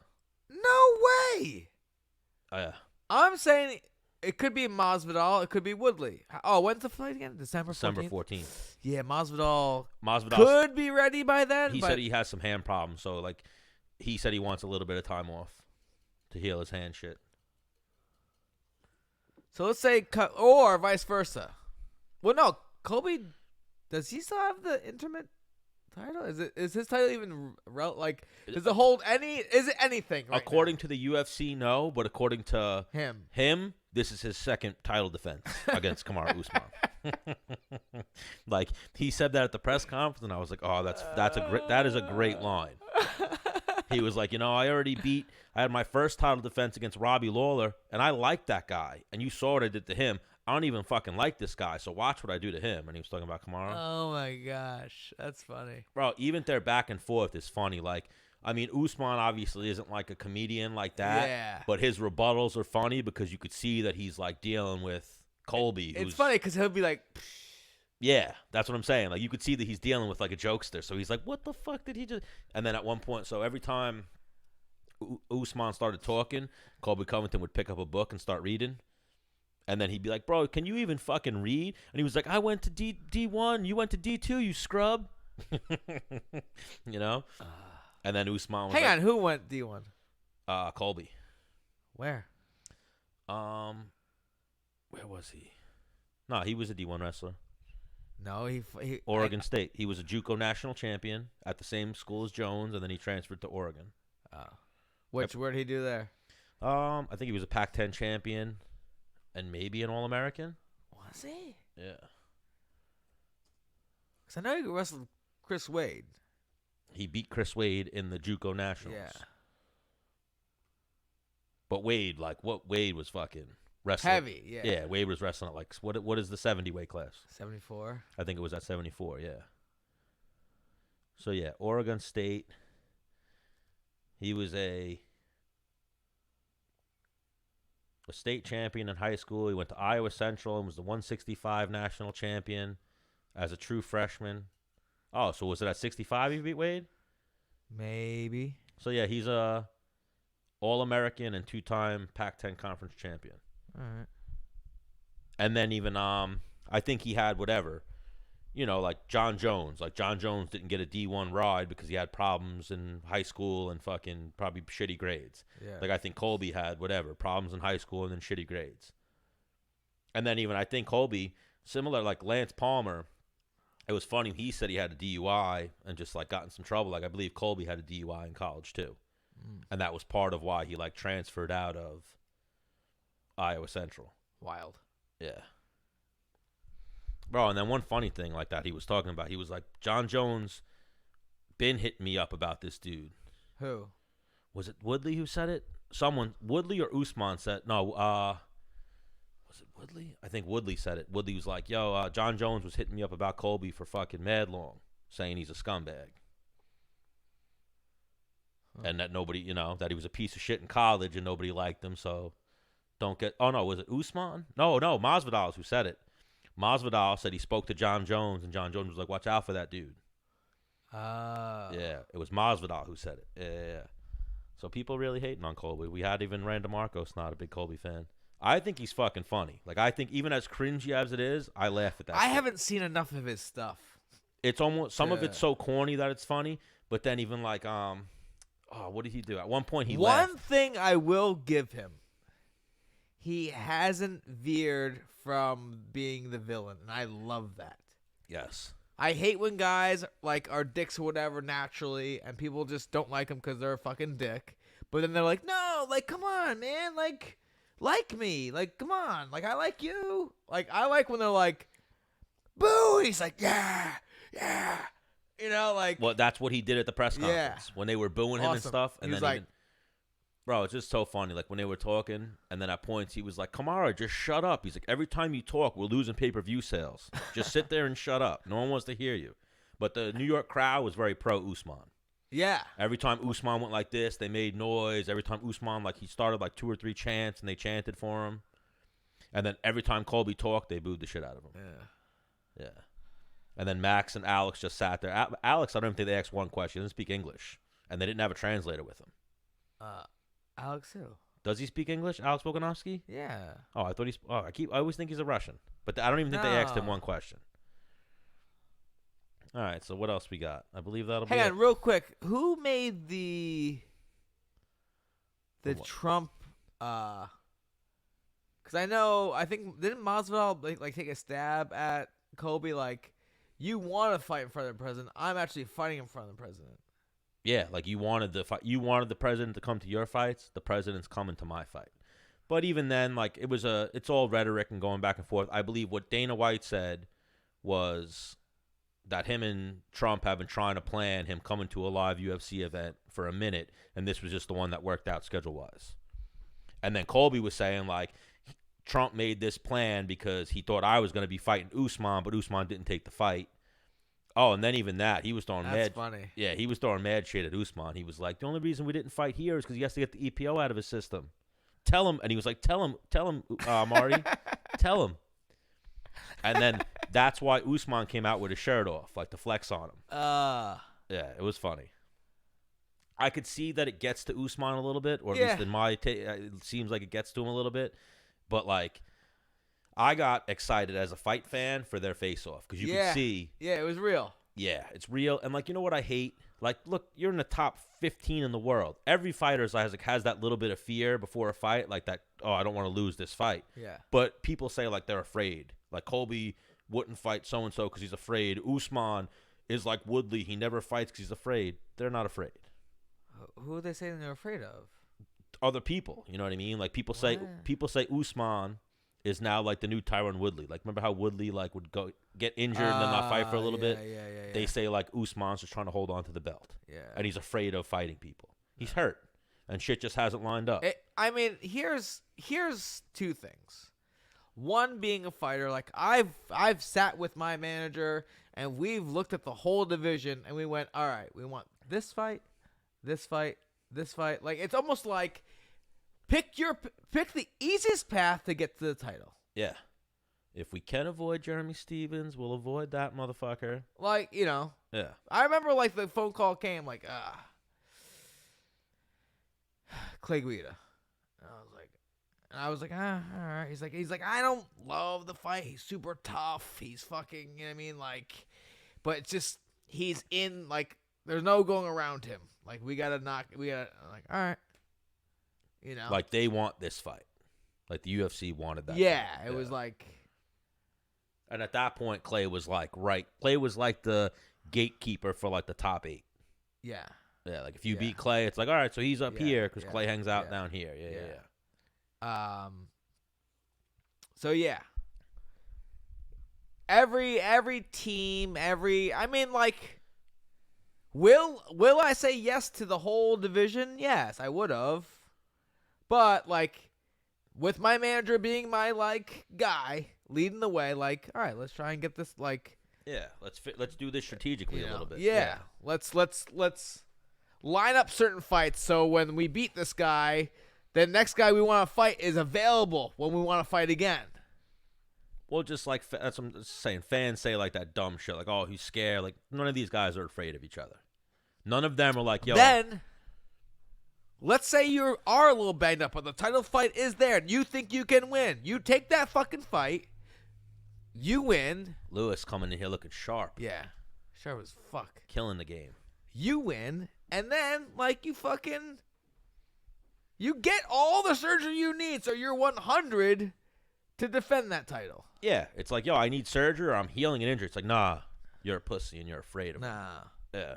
Now, also on the same token, like I'm getting, like they're probably getting the most sponsorship they've ever had because they have the belt. Like, go ahead, milk that shit. Yeah, for sure. You know what I mean? You got the belt. Fucking Try to get in there when you're as healthy as possible too. Yeah. You know, yeah. Don't fucking just take a fight just because you got to take a fight. You Right. know, just Right. because UFC's offering you something, tell them you're not ready because you're actually not ready. Yeah. But even what was the other thing? Oh, what was I gonna say? Nobody knows. Yeah, nobody knows. Lewis, could you get me more of these things? Can I get one more of these? Yep. Stan needs one too. Sure. Final thoughts. Final thoughts. I thought UFC 244 was amazing. I'm a little worried for Caitlyn going against Valentina. Okay. I want her to win, but obviously that's like the boogeyman at 125 right now, Valentina. Lyman Good looked amazing. Shane Burgos looked amazing. We're hopefully going to get them on the show. What other title fights are coming up? So like, there's There's those ones. Max. There is a fight card this weekend, but it's like hang on. this weekend's Greg Hardy. No, it's Qatar versus Zabit. yeah, Zabit. Zabit. They put on this. They're definitely giving him like the long road to a title. Well, him too. He's got a good manager as far as politics and picking the right fights goes. Ali's his manager. And Calvin Kattar is highly touted. He's number 11 right now. He's really good. Calvin Kattar. What's the beat? 5. Wow, they got Zabit up there now, yeah. Because who did Zabit beat last? Jeremy Stevens? No, who'd he beat last? He beat somebody. Not Jeremy. Did he beat that fucking Mexican? I don't think Zabit's lost yet. Oh, no, he did beat Jeremy. Oh, yeah, this fight got canceled, him versus Calvin. Oh. Yeah. So yeah, his last win was Jeremy. Right. I thought it was. Oh, so even looking at his record, I guess the win over Jeremy could put you at number 5, but he hasn't beaten a bigger name yet. Like Jeremy's a big name, but that's his only name win. And I think he beat Jeremy when Jeremy was surging a little bit. Yeah, he did. Well, Jeremy had just lost to Aldo, but I guess Right. a loss to Aldo is nothing to hang your head on. Right. He's one of the best at featherweight ever. Thank you, Lewis. How was work? Lewis, you want to give a plug right now, dude? If you need life insurance for retirement or a retirement plan, you hit up my homie, Luis Morales. How they get over here real quick. Hop in this. Have a quick seat. You get a quick plug.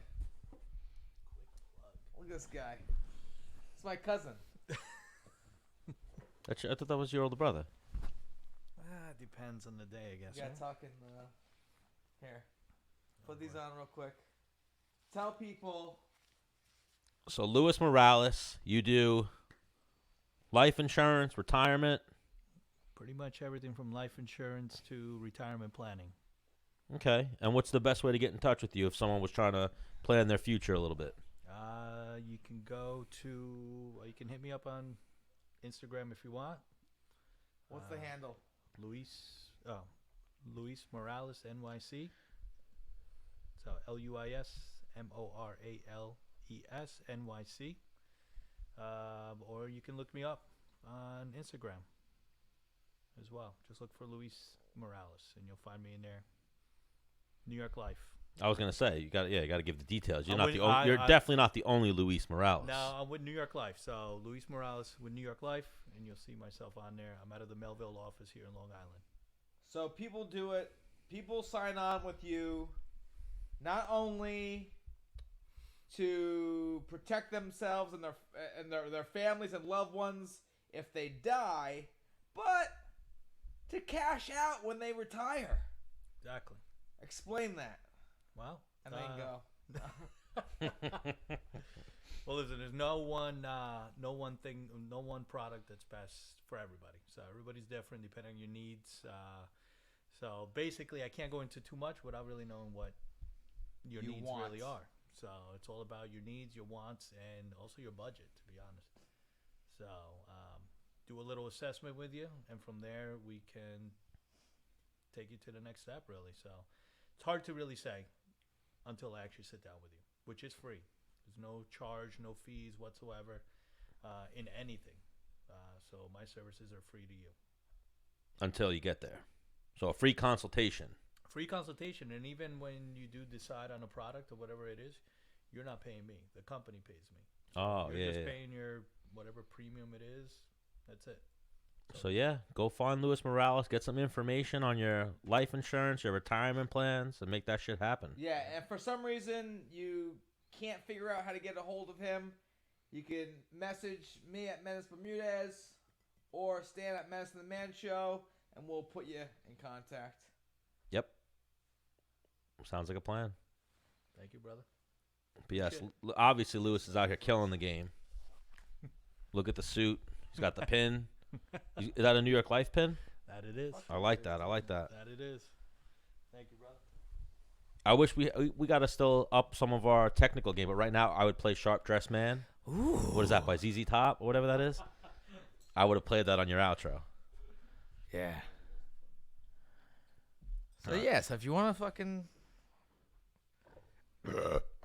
not fuck people because you died. If you're gonna kill yourself, I think you should definitely get life insurance, right? Does it pay out for suicide? Oh, I don't know. I don't know. After 2 years. So yeah, this weekend there's a card in Moscow, Russia. Our girl Jessica Rose Clark is fighting. Oh man, no wonder she looks super duper lean. Oh, I thought you were gonna She say looks super, jacked. I thought you were gonna be like now. super duper good. I was gonna be like, she always looks like that. She looks so jacked right now. Yeah, she's all leaned out. She's about to make 135. She's back up at. So there's gonna be a bantamweight fight. Okay. Pani Kianzad. She's gonna be in some trouble. Rustam Khabilov is fighting some other Russian dude. Okay. So no fights that we really care to pick other than Jessica Rose Clark. They have her really far down on the card, huh? Yeah, I don't That's know why. weird. Well, it's in Moscow, so I'm sure they're trying to build up all these Russian people. But if they want people to watch the fight, or maybe that's even why they put her down. Oh, Hot Chocolate's back in there. Daniel Roberts is going to be on Roberts. here. And then the co-main event is Greg Hardy versus... We're obviously going to pick Hot Chocolate. Yeah. Greg Hardy versus Alexander Kovalev. Who do you think wins that one? I just think. So Derek Lewis said he wants to fight Greg Hardy and he wants Greg Hardy out of the UFC. Wow. Yeah. Just because he called out I Derek think Lewis? just because he called out Greg Lewis and I guess the beef, the Derek Lewis. We said Greg Lewis. Oh, Derek Lewis, yeah. But probably just wants him out because of the stigma that's attached to Greg Hardy. Listen, man. I love Greg Hardy. I Even- want him to do very well. Me and him had this, like, bromance the first time we ever fucking met. And, like, it's one of those situations, like, when can you be forgiven for some fucked up shit? Right, So everyone makes mistakes. Everyone has some things in their life that Ready they want for to be. this? And Gregor Gillespie told me this. I think he's got it tattooed on him. Every saint has a past, and every sinner has a future. Yeah. Or it's every sinner has a future, and every saint has a past. Well, like, at what point can you redeem yourself from your past? Like, you could say sorry 100 times, but then there's still going to be people that are like, nah, fuck that guy. Well, also, right, you could build 1,000 bridges. You suck one dick. you're a cocksucker. Yeah, it might be one of those things This is true. where like, bro, that's one of the that truest you statements do ever. something that's wrong one time. I mean, that maybe not wrong to every. I don't know. 100%. You suck one dick, cocksucker for life. Yeah. You could say it was one time. Doesn't matter. He's in that same boat. Yeah. You could say it was 1, 2 times. That's the boat he's in. Like, even when he fought in the Barclays, when you and him met, he got booed fucking heavily. Yeah. I think he, like we said about Kobe, he like embraces the heel a little bit. Yes. He does. like. But even here, big fucking fight for him. He's fighting. I didn't realize Volkov was that high. Volkov's number 7. Yeah. That's where I like. Because this is his 4th fight in the UFC? Bro, who? Greg Hardy? Yeah. Yeah, I think so. Like, that's a huge leap, bro. Bro, even that one fight, I forget the guy. He's trained at the Black Zillions. I've seen the dude. Rosenstrike, I believe is his name. The guy who just knocked out Orlovsky. Yeah. Poof, What? He touched Orlovsky like this. Orlovsky went fucking flying. Yeah. He has maybe the fastest knockout in heavyweight history. Like he's got some fucking. He's just a big fucking jacked black. Are you dude. saying he trains with Greg? No, he's trained with the Black Zillions before. I've seen him at the Black Zillions. Okay. But Arlovsky trains with. Arlovsky trains with Greg. Yeah, they're American okay. top team. But like the black dude, he's now gonna fight Alistair Overeem in December because the guy Walt Harris, who's having the problem with his daughter missing, had to pull out. Gosh. But the dude Rosenstrike is like, he seems like the next coming of Francis Ngannou. Damn. Like just touches you, and you're like, nope. It didn't seem like anything hard hit Arlovsky, but Arlovsky immediately was on the retreat, and then he just hit him like in the neck, and Arlovsky face planted like fucking dunzo. No complaints, no nothing. Like, all right, that was a great stoppage. You saved my life, ref. Damn. And I've seen some of his fights. Like, there's been other people that have taken his shot and kept going, but then the last 2 guys was the guy who beat Greg Hardy. I forget his name, and also, like, this is a super duper quick turnaround for Greg Hardy. yeah. Well, he's got a bad taste in his mouth from fucking, Inhalergate, as they call it. Oh, right. Yeah. So, and that's a no contest. So his last fight, he didn't get a win bonus. They're playing with. But it went the decision. Like, I mean, they're playing with his money. I guess he didn't take any damage, right? Not really. No, he fucking crushed it.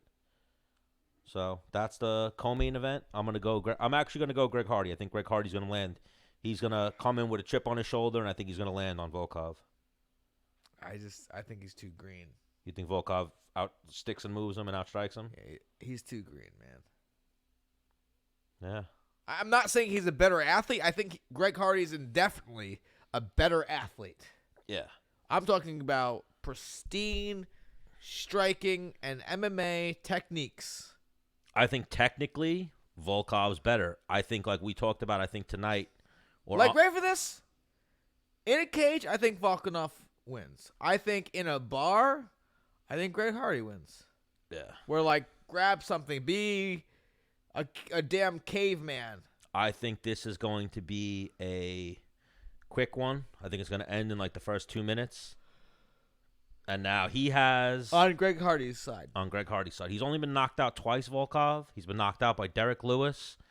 And he's been knocked out by Vitaly Minskov. And he's actually 1, 2, 3, 4. He's coming off of being knocked out. Yeah, he hasn't fought. Right. He hasn't fought in a minute. He's 4-1 in the UFC, so this is a huge step up. But I do think Greg Hardy has some skills. I think he's with like American Top Team with one of the right gyms, so he could look at that last fight. He gained 15 minutes of solid experience, granted against a short guy, but I think that also threw him off, the fact that he was fighting such a short guy. All right, let's play a little game. Who take a piss. Who wins in a fight? Greg Hardy or Fabricio Verdum? Fabricio. Okay. Who wins in a fight? Stefan Struve or Hold on, I gotta take a piss real quick. or Greg Hardy? Stefan Struve. Okay. But if he catches any of them,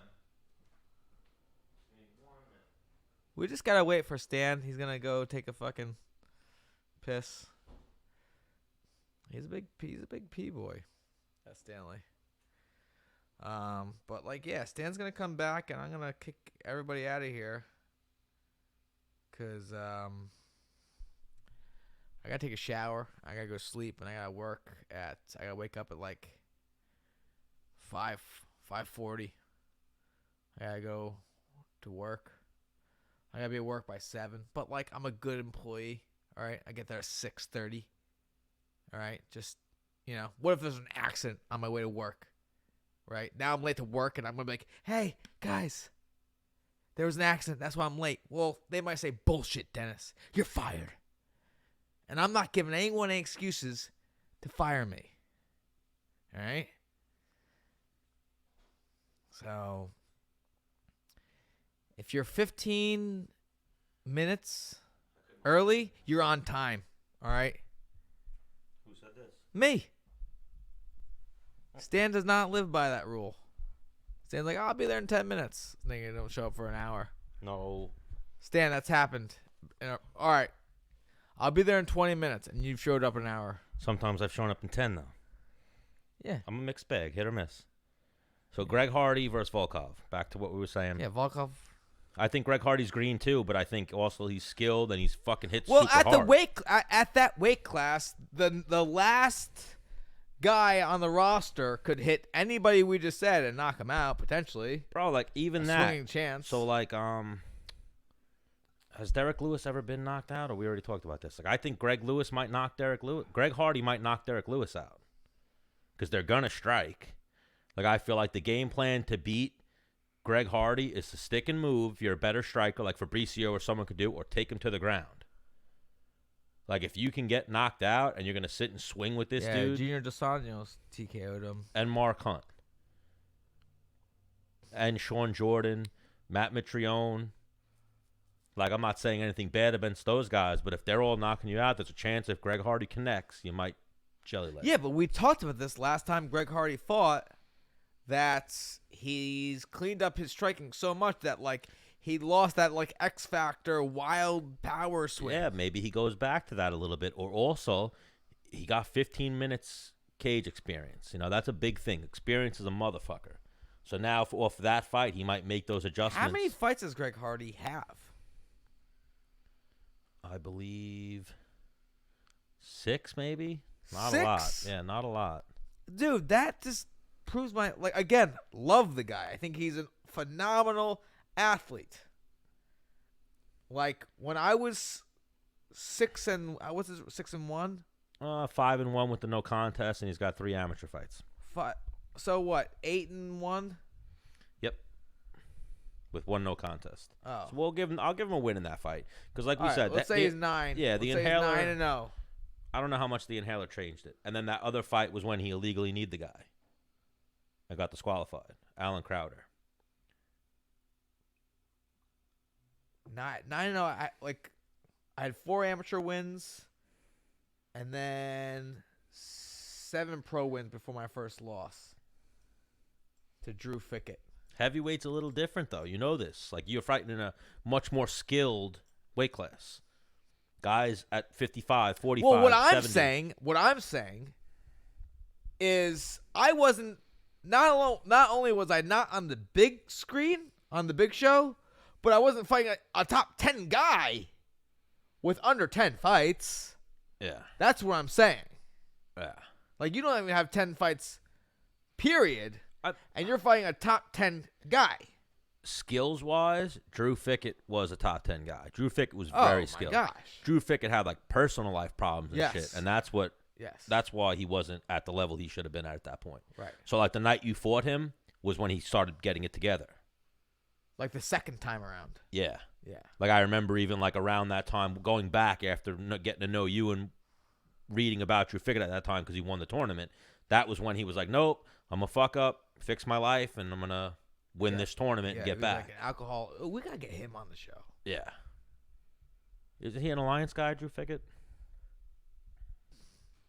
I mean, I don't think he fights anymore. No, I'm sure he's retired now. He was older, Yeah. right? He was a few years older than you back then. I would love to get Drew Fickett on. Yeah, he's probably got some good stories, some good street fighting stories and whatnot. Like drug abuse, the whole 9, alcoholism. And he'll probably talk about it. fighting fucking Crazy Horse. I meant Felony. Yeah. Like not that we want to go there, but almost like we want to go there for funny stories. Knocking out Josh Koscheck. Yeah. And rocking him and then choking him out. Yeah. He choked him out. He dropped him with a knee and then rear naked choked him.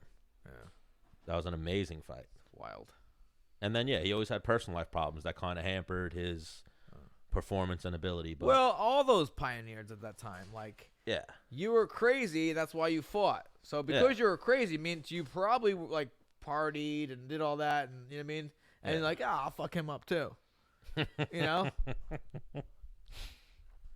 No one was crazier than Crazy Horse, though. Hey, Felony. Felony. Probably parties hard. Lieben. Fucking, I heard stories about Phil.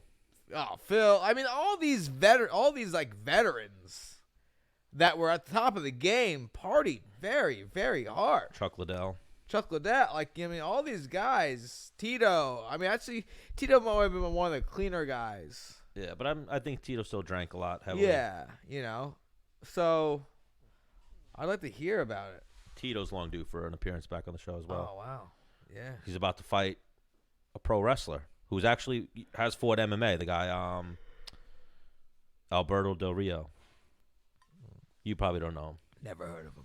He's like a newer wrestler. So Zabit versus Calvin Kattar. Who you got in that one? Well, real quick, like official pick. You're going Volkov over Greg Hardy. Yes. All right.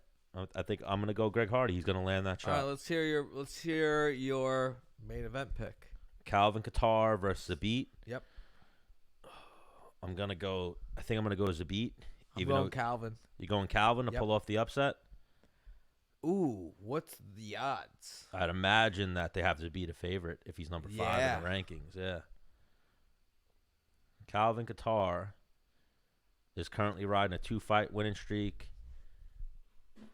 4-1 in the UFC. His one loss is a decision to Renato Moicano. He's got that win over Shane Burgos, who just looked fucking amazing. Hey, he beat somebody else too. I was like, okay. Can you go back to Ricardo Lamas. Yeah, I think that's the one where I was like, oh, all right. And he beat Andre Fili. So he's got some good wins. That's where he first came on my radar. Andre Fili. It's because I was getting ready to fight Andre Fili, and he had already fought him, I think. No. He came in after you, Qatar. I know he came in after me. He came in after I fought Fili. When did you fight Fili? He fought Fili in 2017. Yep, after you fought Fili. No, so yeah, you fought Fili after him, I'm saying. Yeah. Yeah. Yeah, that's where he was on my radar. Yeah, he's a beast, this dude. I've seen him at the CES fights back in the day. And he's from that area. He's from Massachusetts. Trains at Sidyotown. Or at least used to. I don't know if he still trains there. So you're going Calvin Kattar. Let's get some odds. I like him as a win. I mean, it depends on the odds. Like, the crazier the odds, the more money I throw at it. Like, if it's like almost even, all right, $50.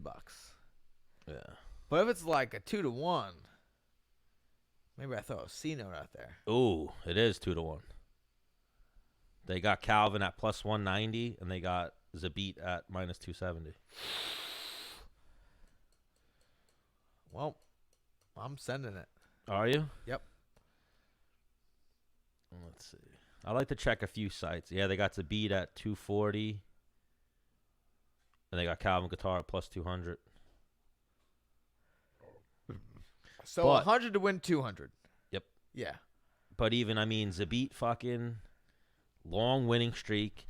Even if he hasn't fought in a minute. Where is the fight? It's in Russia. It's in Russia. So Zabit's going to be on. Calvin's probably traveling. I know I saw Jessica Rose Clark. So Jessica Rose Clark flew out like a week ago. So she flew out a little early, I guess, to get acclimated. Hopefully Calvin does the same for your Well, what I'm saying is, like, pockets purposes. It goes to a decision. Yeah. Like, guess who's winning? Zabit. Yeah, no matter what, I feel. Yeah, and in Russia, it's not going to be the same as America, where maybe they paid the guy off. In Russia, it's going to be like the guy goes. You know? No, you announce this guy the winner. That's it. I mean, do I throw 50 at it? I mean, Just for fun, I guess. I guess you're probably not even gonna watch the fight. But the thing is, like, if I'm risking risking it, the whole risk is like you're going bigger. Yeah. Like 100 for 200, like, all right, Well, let's even get 'em wild. see, But $50 for 100, you're like, eh. the fight's still a few days away, so the odds may change a little bit if people are Alright. throwing money at Zabit. If the odds start getting nuts, They probably won't. I think people respect Calvin Kattar. They're gonna look at Zabit. Hasn't fought in a minute. He's number 11 in a stacked featherweight division. Featherweight got really stacked. because I tell you what, I feel like Calvin's a little bit of a dark horse, dude. Oh, 100%. He's big, long, rangy, really good striking. Because I remember watching him fight and being like, man, like, I don't really want to fight that guy. Yeah. He looks like a problem. He's big, long, and he throws hard. But Oh, because did he sleep? he slept Ricardo. Ricardo. Lamas. Yeah. Yeah. Yeah. He fucked Ricardo Lamas up. But even that, I think if Dennis Bermudez and Ricardo Lamas fought 10 times, it doesn't go down that same way every time. Oh, no chance. Yeah, you know what I mean? I'll give him The business. 2. I'll give him 2. I say I beat him 10 times. Yeah. Like, what do you feel like that? Then now I'm like, Yeah. fuck. Now it's like a fucking. I beat him 4 out of 10 times now. Nah, you got his number, I think. Stylistically. Well, Yeah, he just got caught with a great shot that night. And then you were like, oh, shit. Like, were you rocked from that jab? Or it just caught you by surprise? no, got dropped. I'm like, all right, this is what I do. I'm gonna shoot. And he was like, I was ready for him to clean up. Mm-hmm. And he was like, nah, perfect shot for a guillotine. I was like, Yeah. next, totally out because I'm shooting. One of these weird guillotines, too, with your arm on the other side of a baseball slide. It was good. Yeah. Very well. Well played. We gotta get Ricardo Lamas on. Yeah, we got so many people to reach He'll out to. definitely come on. So, before we wrap it up real quick, No.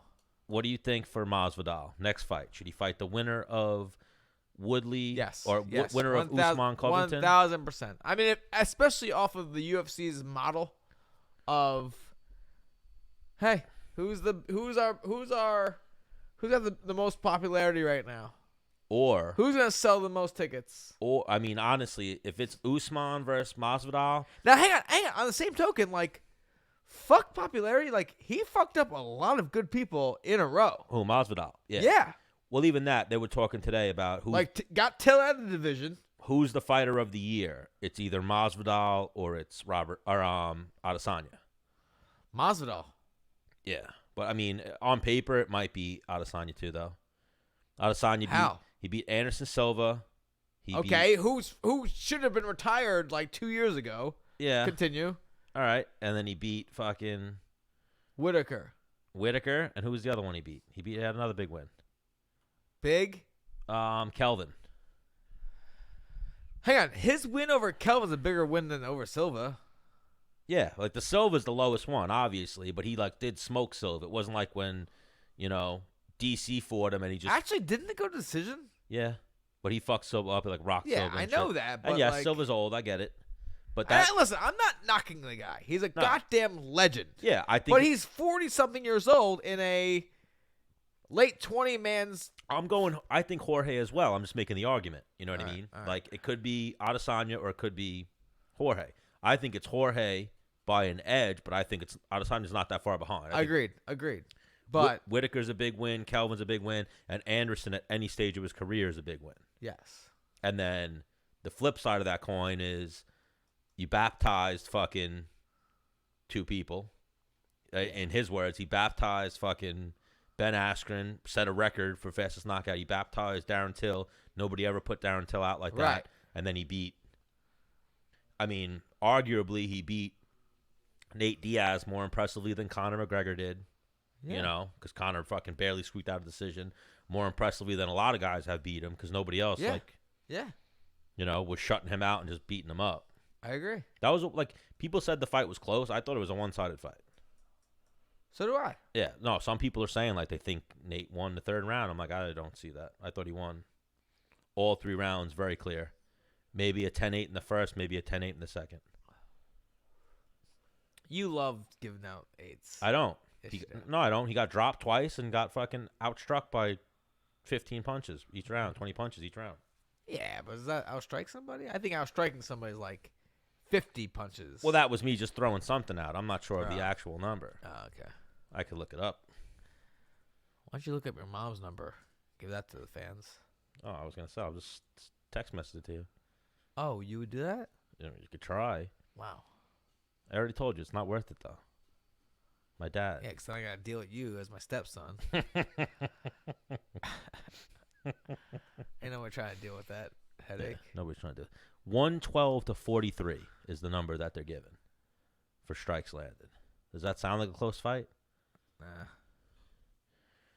112 who? Jorge. So what do we damn. got? 35 to 13 the first round, 39 to 11 in the second round, and then the third round when they said Nate was coming on, it was 38 to 19. Damn. Yeah, it was a one-sided fucking fight. Yeah. Even in the second round, he fucking dumped him at that one point, and Conor like took his back. Yep. Knocked him down twice. The first round, he knocked him down. The second round, he hit Nate with a good body shot. Nate was like, you know what, I'm gonna drop down and recover myself. Yeah. Yeah. Wild. So you think he should fight? I think obviously if Colby wins, he should fight Colby. But I think him and Usman, I don't know how that fight sells. I don't give a fuck. The dude deserves a damn title. Yes, of course. But I'm saying That's what it is. if UFC is in this for the money, then they're just going to sacrifice Conor McGregor and send him out there to get, I think, fucked up by Jorge. Yeah, but Just do I it. mean, I think the UFC knows that's like Just do it, UFC. it's like, all right. Just do it, UFC. Because what do happens? you mean? It's sacrificing Conor McGregor. Puncher's That's chance. it. No. Conor could win that fight. Done. Conor could. Conor loses, done. And how Conor would lose, like, he ain't coming back from that. Yeah. But Like, just do it. he got slept and he's like, I guess Masvidal might. I was gonna say, does he sleep him with that? But yeah, he Yes. probably does. That'd be a tough one. He slept Darren Till. Nobody ever seen that. He slept Ben Askren. Like Masvidal said, when he took the year off from fighting, that's when he came into his own. You know what I mean? huh. Like, because he thought more about, like, why am I having these problems in fighting and whatnot? Now he's like, nah, I'm just going to fucking throw harder, throw more, work harder on my cardio so I can keep up the volume. He did that reality show and didn't fight for a year. And he said when he went away, wherever the reality show was, he would go on, like, he had no phone, no fucking TV, no nothing. What reality show? He did some fucking reality show. Like in Spanish. Cuba? He did, like, a Spanish reality show. Like, the Real World Challenge shows? Yeah. He did, like, one of those shows, but a Spanish version. And he basically said, like, that was the time when my brain, the switch flipped. And he said, like, that old game bred, before I left and went there, he's dead. This is a new guy. Damn. And he says, this is the resurrection of Jorge Masvidal. Dude, his delivery is phenomenal. Yeah. Like, that's good shit. Like, I'm going to baptize him. Yeah. The resurrection. His hair is long. Like, Oh, and even that, like, at the press conference, at the one I went to, he was like, "That I'm too much man for that dude." yeah. Conor McGregor broke his phone. Whatever he watched it on, he fucking threw. You know, and was like, I'm not fucking man enough. Yeah. Fuck you. That boy, he's Yeah. too small. He's a midget.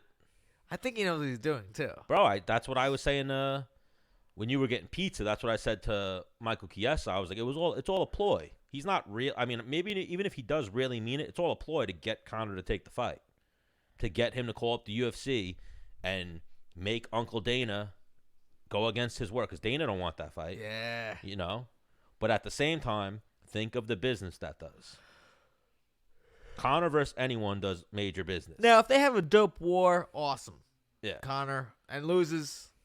Connor, but, like, if it goes down the way I think it's going to go down, Conor McGregor he can't be Conor McGregor anymore.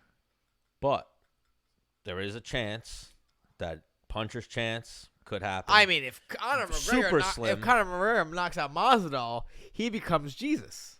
Well, even that. Or if Masvidal beats Conor McGregor, he goes even up higher. Yeah, so it's yeah, a win-win for them yeah. both ways. But at the same time, so What do you mean? they're going to sacrifice the star of Conor McGregor for the star of Jorge Masvidal.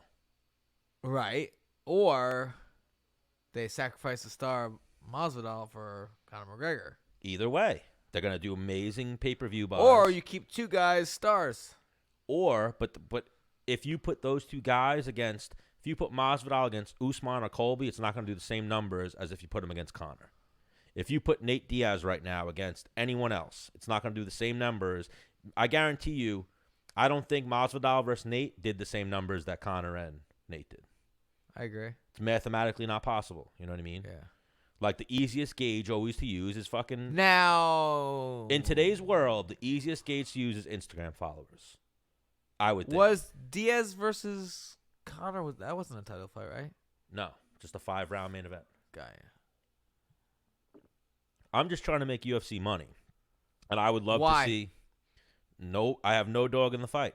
I just think it'd be a great fight. I think Conor would put up a better fight than people are giving him. So how do you beat? Same way with like Nate or Jorge we talked about. How do you beat them? You grind out a 15-minute, 25-minute decision if it's possible, and you just keep taking them down, crotch sniffing, as they say. You know, you just fucking grind them out, make it a grappling match, and you'll beat them that way. How do you beat Conor McGregor? The same way. Right. Who's beat him on the feet? Nate. Nate rocked him, but then Nate choked him out. You know what I mean? And then Nobody's grinded out Conor yet. no. His other losses are quick submissions. So how do you beat Conor? You take him down. He's live on the feet. So if him and Masvidal are on the feet for 15 minutes or 25 minutes, I think that's a great fight. The fans win. The UFC wins. But then if the UFC loses, they lose one of their stars a little bit. But if Masvidal wins, Masvidal goes from 1 million followers to fucking 15 million. Same way Khabib did. 15? Khabib went from fucking like 1 million to like 15 million when he fought Conor. Really? Yeah. And now Khabib's a fucking superstar. And now they're dealing with, you know, Conor's bullshit or whatever, like the fucking his personal life shit and the fact that they need so much money to pay him. So what they should do is just use that same business model and keep, if Jorge is going to win, keep building names off of Conor. And then when Jorge gets too big and Jorge wants $30 million a fight, they go, all right, Jorge, we'll throw you one more fight. We're going to throw you this fucking killer. And then we're going to build his name off of that. Yeah. That's the fight business. Yeah. You know?